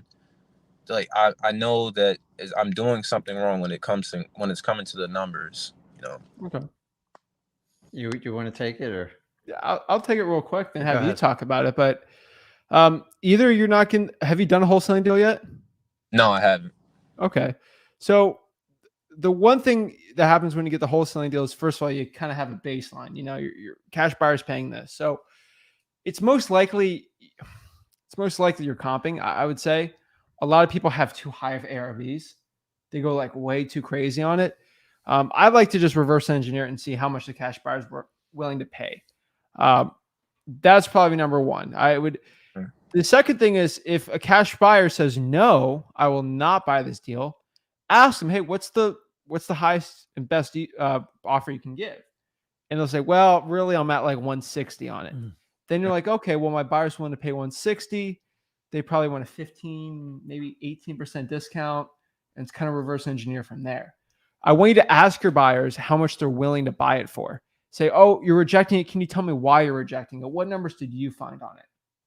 Yeah, Right. I'm gonna give you the truth on this because I think we recorded a video the other day on it. Please. 9 times out of 10, I'm gonna tell you, this is 19 plus years experience. It usually just means you put the property under contract for too much. Yeah. Because comps is just like comps give you kind of a roadmap of what it should sell, roughly square footage. There's some play in it, but the reality in this market is if there's not a room for the cash buyers. Now, by the way, some cash buyers are just absolutely crazy, and there's nothing you can do about that. Remember, you only need one. But if you buy the deal right, and this cash buyer fails or this one that fails, there should be enough money in it to make it work. And in my experience, when I've got rejected, like we had one recently, sometimes we just miss the mark. That's perfectly normal. But if you're missing the mark on all your deals, it just means you're not getting them low enough. Unfortunately, it's the brutal truth. So what you need to really do is figure out what's going on in your negotiations. Are you really connecting with people? Are you getting the rapport done? And I always teach a technique is, let me ask you, Brandon, when you put stuff under contract, do you always get a no first before you put it under contract from them? No. Like your seller. Yeah. So I teach a technique called just go for no. And the reason is because here's the problem you have right now. And a lot of people can relate on this live stream is when you're sitting in front of the seller, dude, I remember, I can still feel my first deal like it was yesterday. I remember almost literally crapping on my pants and sweating profusely and talking when I shouldn't have been talking. And you build up so much anxiety when you get to the price that you're so willing to take whatever price they give you just to get under contract. And it feels really good when you do it, even when you get the wrong price. Yeah. Yeah. Then you got to go to the sellers, and then they start rejecting you, and you're like, okay, well, something ain't right here. Yeah. The problem is you got to take a little bit more time and get uncomfortable getting the right price and having a little bit of that uneasiness of being rejected and stuff like that. Because when you go on the backside and you get rejected after a while, that starts to really suck. So a lot of times is you have no idea how cheap you can get a property, and it doesn't, listen, not every deal goes down like this, but when I offer a price or something like that, I'm always trying to find the initial no. Why? Because I need to find out what their bottom line number is. I took Zach once on a training when he was 17 on a property, and I was in such a rush because I had a million things going on. I said, Zach, I'm going to show you how to do this. I went in there, we talked, we built rapport. I knew the guy was going to sell it to us. And unfortunately, I skipped my own rules. I didn't offer the right price, and he just shook my hand right there. Yeah. And I felt, dude, Brandon, I felt like, oh my God. And when it was all said and done, I left $35,000 on the table. We still made money with it, but I left $35,000. I said, I will never do that again. So whenever you go in to make your first offer, Brandon, get a rejection on it. Yeah. It's not the end of the world. But so if they're asking 150, if you get to the point, say, listen, Mr. Seller, what do you need to get rid, to get this house to get rid of it? And they go 150 or whatever it is, or they do the thing where they don't give you a price at all. Just go to like, what if I offered you, say, like 90 or 100. Now, I don't want you kicked out of the house, Brandon. When they come, I go, I can't do it that low, Brandon. That's too much. I can't go below 128.9, 128.5. Okay. So now I use that as my new starting number and I work it back. If before they said, listen, I'll do it at they said 150 and you wind up at like 145 and you think you got a good deal, you usually get your teeth kicked in at the end. So your your coming to Jesus moment has to be with that seller, and it's awkward and it's uncomfortable sometimes, but you are actually doing the seller a service by getting the right price. Because let's face it, we're dealing with houses that have issues. There's a reason they're not selling it with a realtor. And if you can get that initial no, it at least gives you a starting ground is, hey, am I in the ballpark? Are we having to do it? If you overpay for that house, they'll say yes. You take it to market, they reject you. And guess what? Now you're in a position where it's almost impossible to go up and ask for, how are you going to ask for a price reduction? It's impossible. So I rather you start fishing around. Now, don't offer 20 cents on the dollar. You're going to get the door slammed into you. Guys, for most of you, if you're wholesaling right now or you're just getting started, you have to get past that first conversation with him when it comes to price. And you always want a no up front. Why? Because you can find out what their bottom line number is, because I guarantee it's in their head, Brandon. And so many wholesalers, I don't know who's teaching these techniques, whereas just get it under contract and take it to market. Well, if you're getting contract price too high, you guys are making tiny, tiny little assignment fees, and you're stressing yourself out, and you're operating like really like a real estate agent. So I would slow down and relook at your negotiation and how you talk to people. Yeah. And how you frame your conversations. And there's a, where is it? I have a book for it. It's like such a fast read. There's a book out here. I keep it on my library shelf here.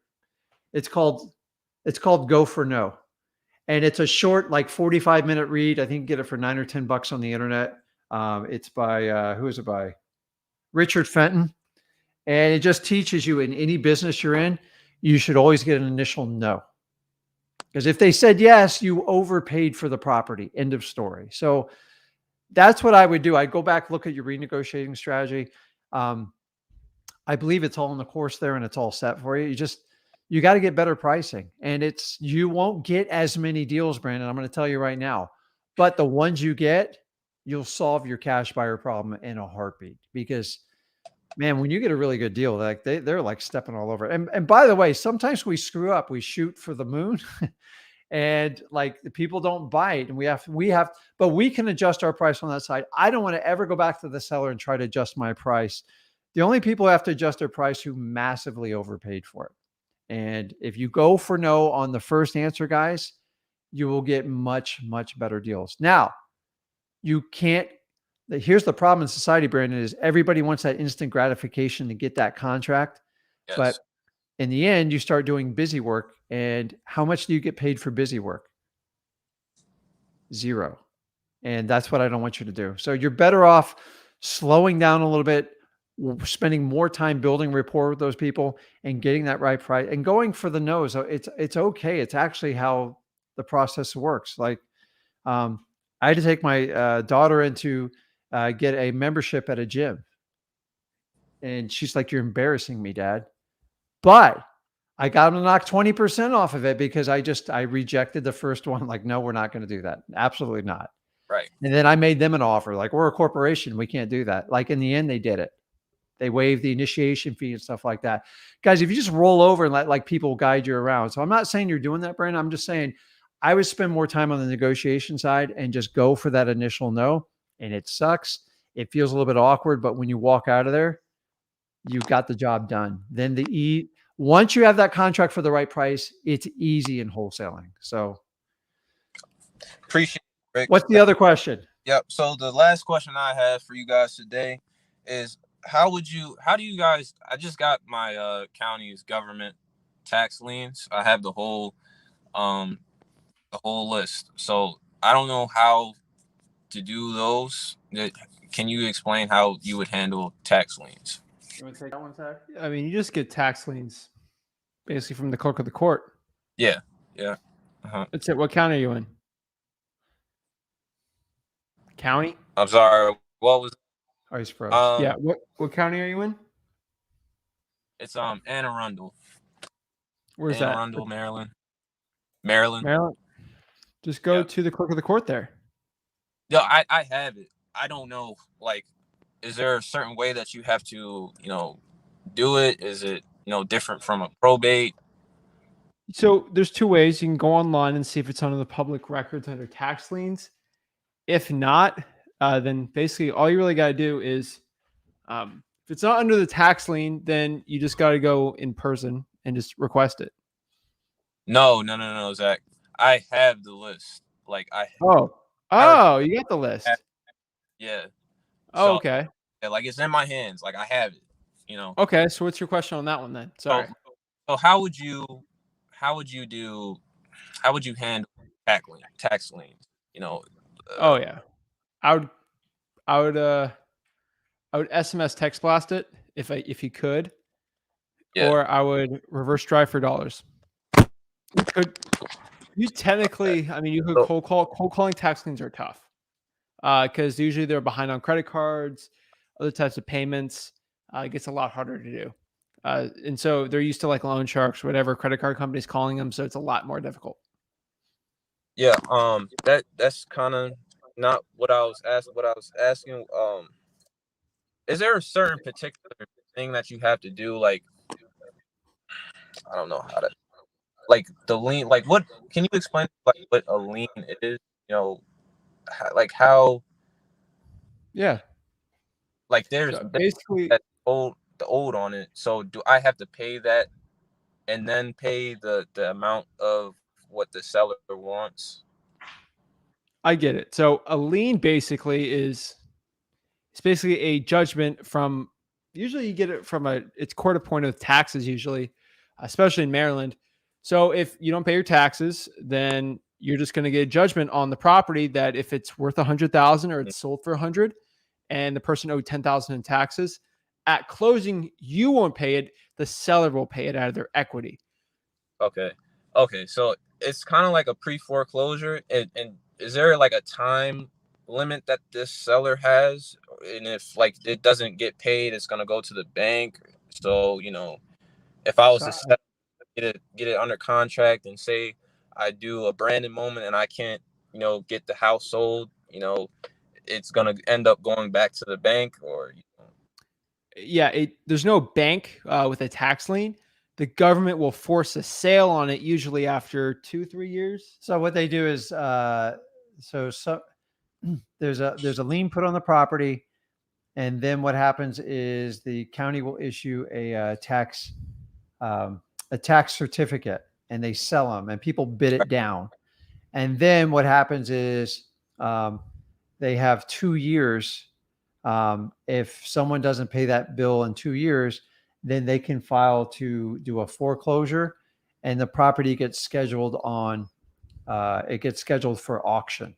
Now, in like Florida, it's typically 2 years, but I've seen sometimes the tax certificate holder doesn't file anything and it like sits around, but typically 2 to 3 years is the average. And then when it goes to auction, the person with the tax certificate has no advantage. Each state's other different, than the lien, obviously, and county, but usually, yeah. So like Wyoming, the idea is most owners own it till the day it's taken away from them, and so they get motivated. Here's the problem with people with tax liens: they're a little bit harder to get hold of, right? And so if you can catch them in the beginning, they're usually a little freaked out. They'll work with you, or in my experience, they wait till the very end, till the property goes to auction. And if it gets too late in the auction game, it's hard to stop like an auction. So if you can catch them before they get, like a lot of people will call us. We've had people call us like 3 days before it goes to auction. It's kind of tough at that point. Yeah. So you want to get them 30 days before the auction. So you find that sweet spot. And by the way, it's all public record, and they should share that information for you. So in my opinion, anyone who's got a lien on the property, you can sort through it. And usually it's because they don't have the money to pay for it, and they usually eventually have to sell the asset. You have to stay in their face long enough for them to remember you when they decide to sell it. And that's the challenge with tax liens. It's a lot of people with tax liens, they're in huge denial. So they're also, I call them tax delinquencies. But the city needs their money to be able to operate their budgets. And by the way, with the prices going up so much across the country, you're going to see tax delinquencies become huge in the next 3 years here because the bills are going to be so big. So if people couldn't afford them before now, a lot of these tax bills have doubled, if not tripled. Exactly. So they're in control till the day the property's sold. So if you can catch and do a deal with them, But if you can catch them sooner than later, you usually do a little bit better. But Mhm. it's really simple. They just owe taxes. They didn't pay them. The government gets an investor to pay the taxes so they can keep their budget operating. And then after X amount of time, that certificate holder can file for a foreclosure, but the property goes to auction. A lot of people think the certificate person gets to buy it at like a discount. They don't. They have to bid just like everybody else does. Mhm. So they're only guaranteed to get paid back. So if they paid $2,000, they get $2,000 plus their interest back. They have no rights to the property. And in most states, because investors used to get really cute, the tax certificate holder is not allowed to knock on the door or contact the property owner. So just check your disclosures in your state, because that used to be an old investor tactic when I started out. Yep. So, so make sure that you're in contact with the seller, like 30 days to 15 days. 30 before the sale. Yeah. Any property within 30 days, you need a lawyer to stop it. Okay. Or they got to file for bankruptcy. That's the only way you can stop an auction like that. Okay. You're literally going to waste time and money, because we get people all the time that call us 2 weeks before it. I said, you need to go get an attorney, and you need to probably file for a bankruptcy to stop the sale. Once you do that, call us back.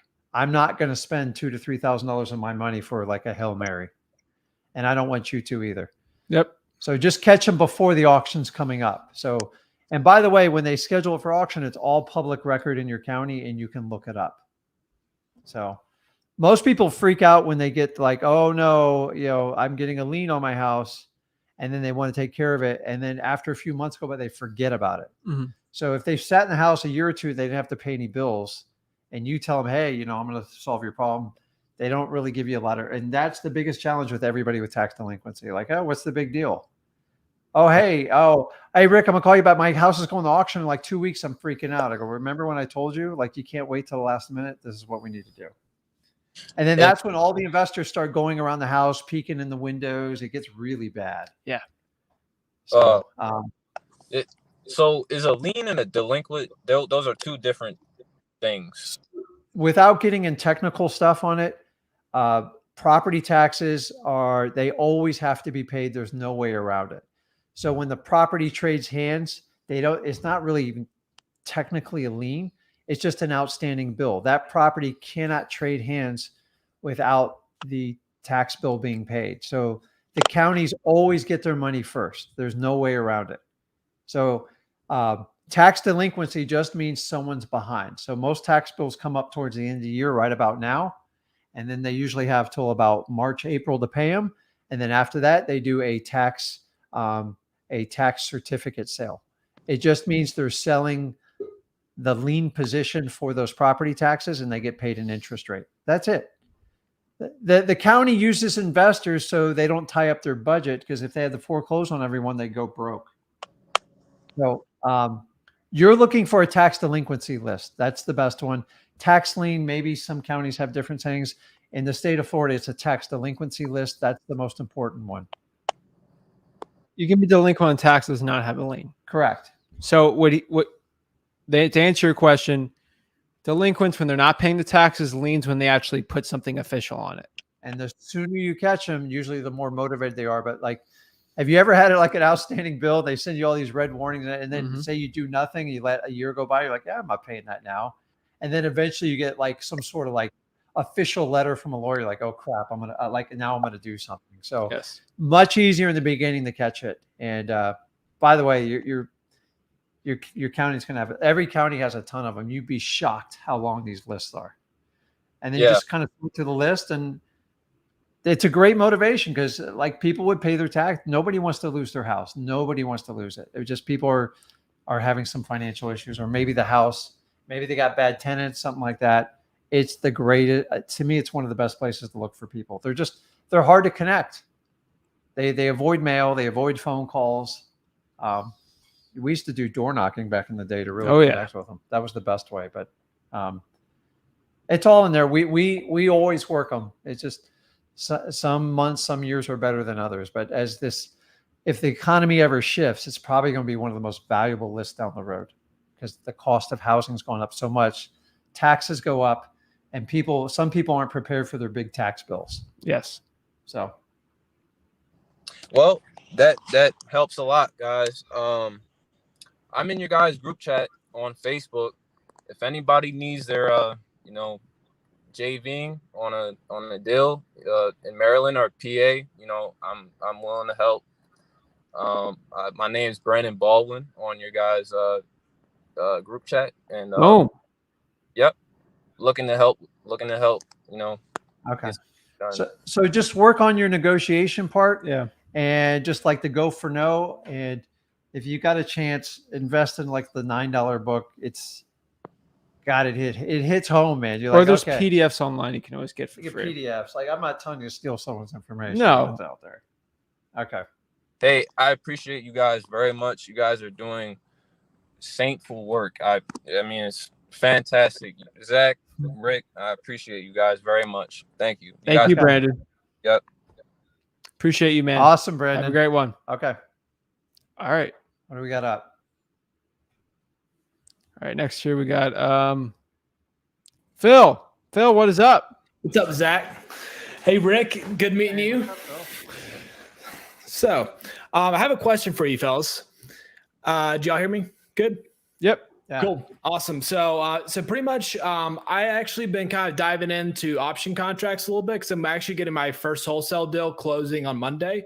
So I'm going to take some of the resources to open up the idea for option contracts. So that way, like I have like one or two sellers that are like right on the line. I don't know if I'm going to be able to make any assignment fee, or for instance, I don't know, like sometimes the buyers around here, they're like this property hit, I want to, burr it, or sometimes you have some hedge funds. I'm starting to learn about getting hedge fund buyers and stuff. So I just don't know what it would sell for.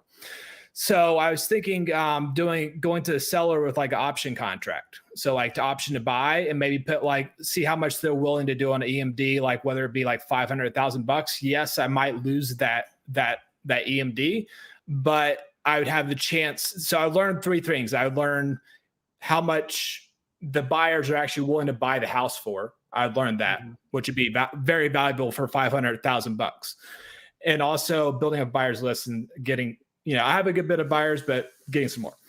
And then also seeing how much how much you could sign it for. So like, I might lose the EMD, but it just depends. So what do y'all think about option contracts? I've been learning about them a little bit.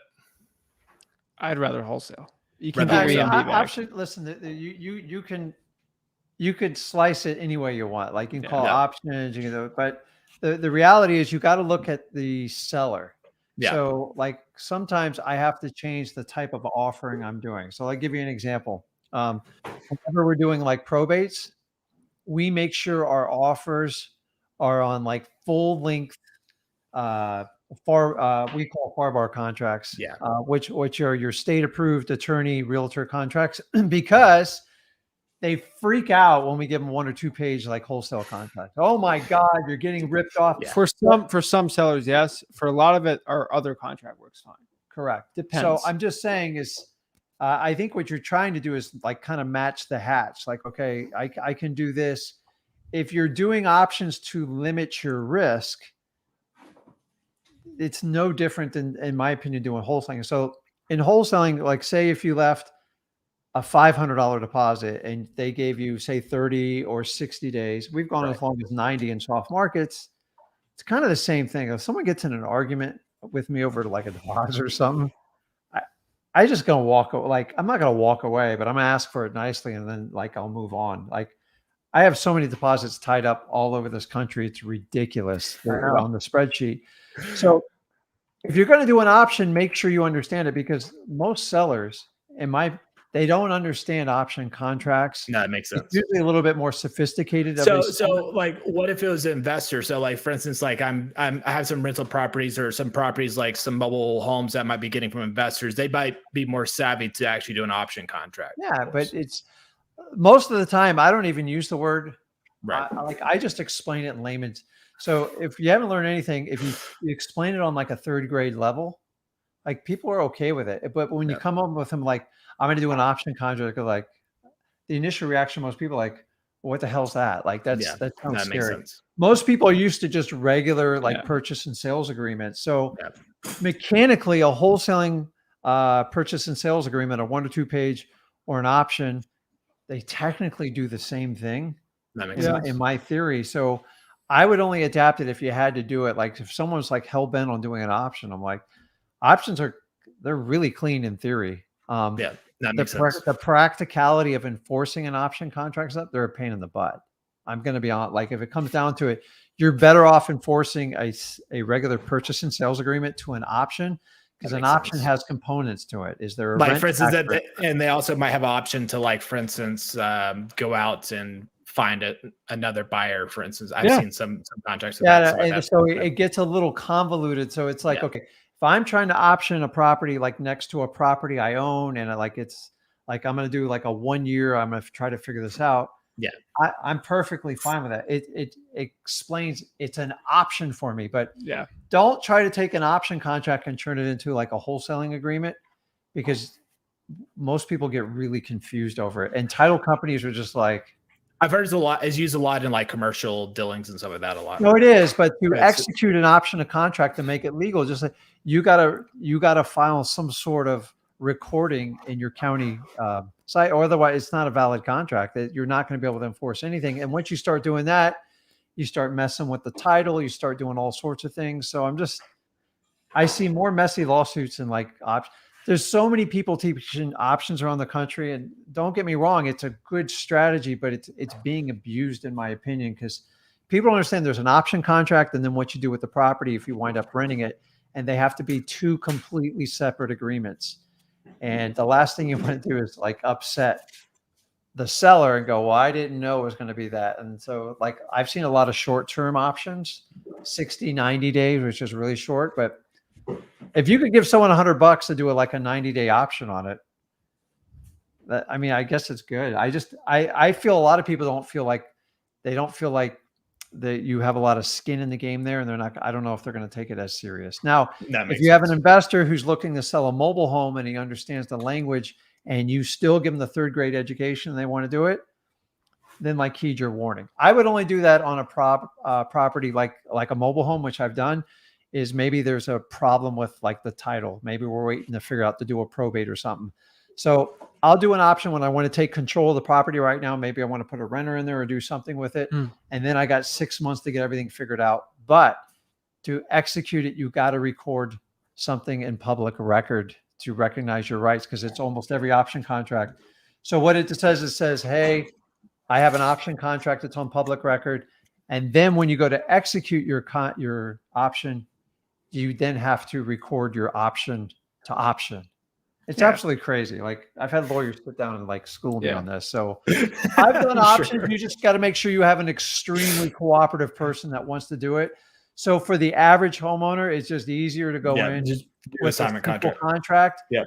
And listen, guys, I've bought properties off of a cocktail napkin. Like you really only have to have terms. That's all it requires. So that's awesome. Figure out how you want to accomplish it and do it, but just try not to make an option contract into a wholesale contract. If someone comes to me, the only way I'm doing this was the option contract, I'm like, okay, I'll do it.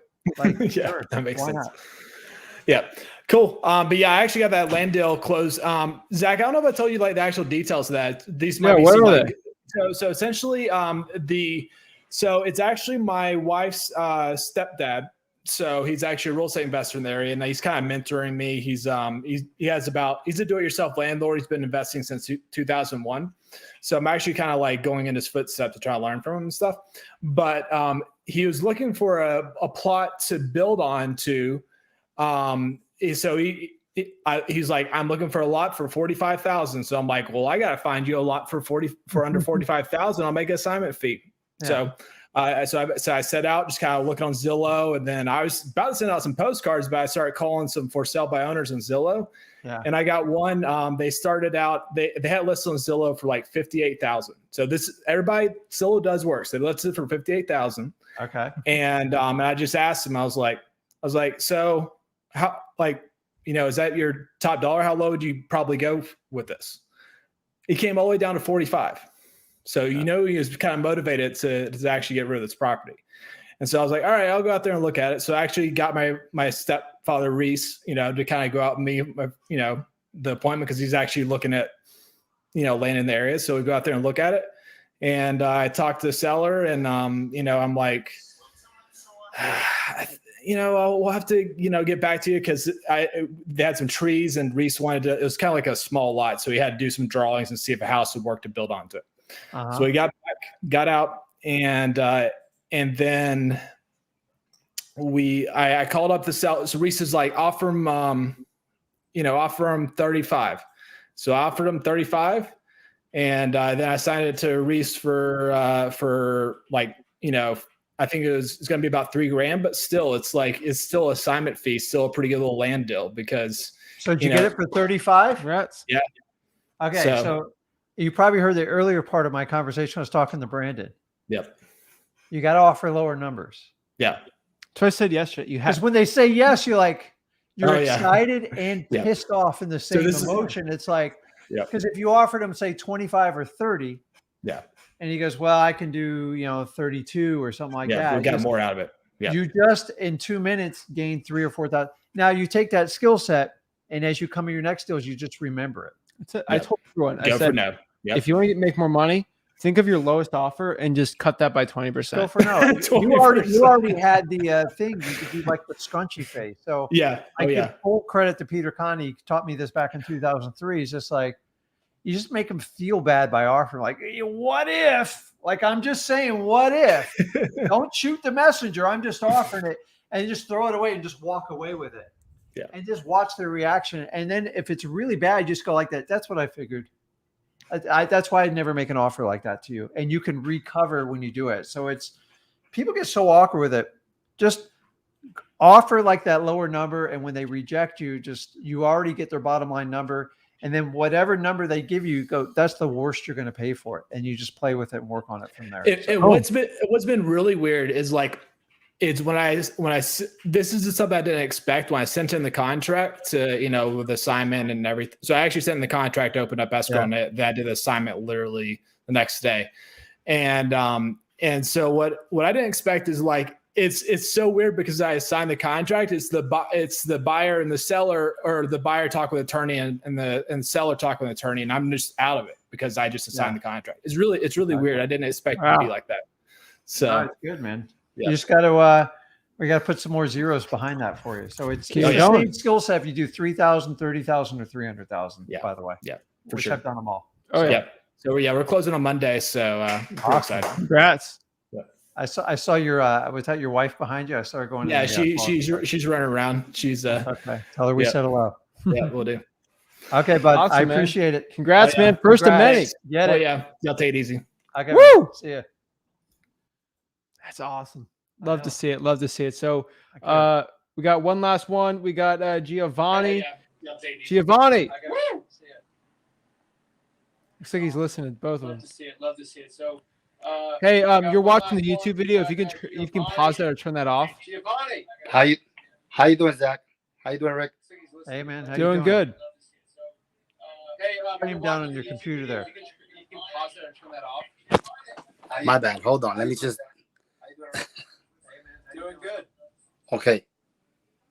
Pause. Oh, that's better. How you guys doing? Good, man. Good. How are you? You're going from watching the stream to being on the stream. You guys hear me? Yeah, Yeah, man. You're good. What's up? You're good.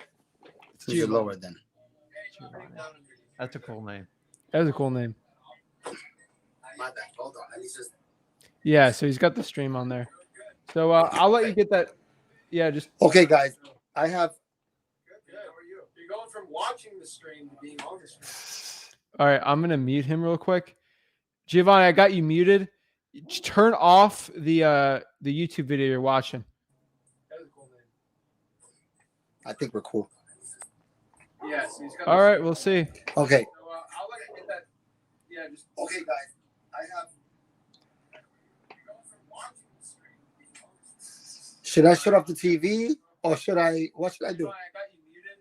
Turn the TV off. The YouTube video you're watching. Okay. So, okay, I'm gonna shut the TV off. That's what I'm gonna do. All right, we'll see. Okay. Okay, I'm on the phone now. Awesome, man. What's up? Can you hear me? How about now? Yeah, you're working. Man. You're good. No, it's not working. You can't hear me? Oh, All right, I'm gonna kick you off and then just come No. back on, okay? I can't hear you guys at all. Hello. Nope. All right. Come back on. Baby Boo and Autumn are varieties of this. All right, we're gonna see if he wants to hop back on. He's having technical issues, so if he wants to hop back on, we'll give it a minute. But yeah, that's how to get your first deal in 14 days. I think it was pretty simple. You guys Gotta go out there and get some action going. You get the key is action. So the number one thing I hear is like, I have this property. The most important thing is you talk to the seller and don't worry about being perfect. Just get in there, find out if they're open to selling the property, and then just dig in at freewholesaling.com. I'll walk you through it. That's it. You can't buy these properties if you don't have the conversation. So get a little uncomfortable, have the conversations. And I'm telling you, after a while, it will become routine to you. Oh, So that's it. Take action, guys. Appreciate you guys watching this. Get any value, smash the like button and subscribe. Zach Ginn signing out. Rick Ginn signing out. See you soon. Thanks, guys. Appreciate it, guys.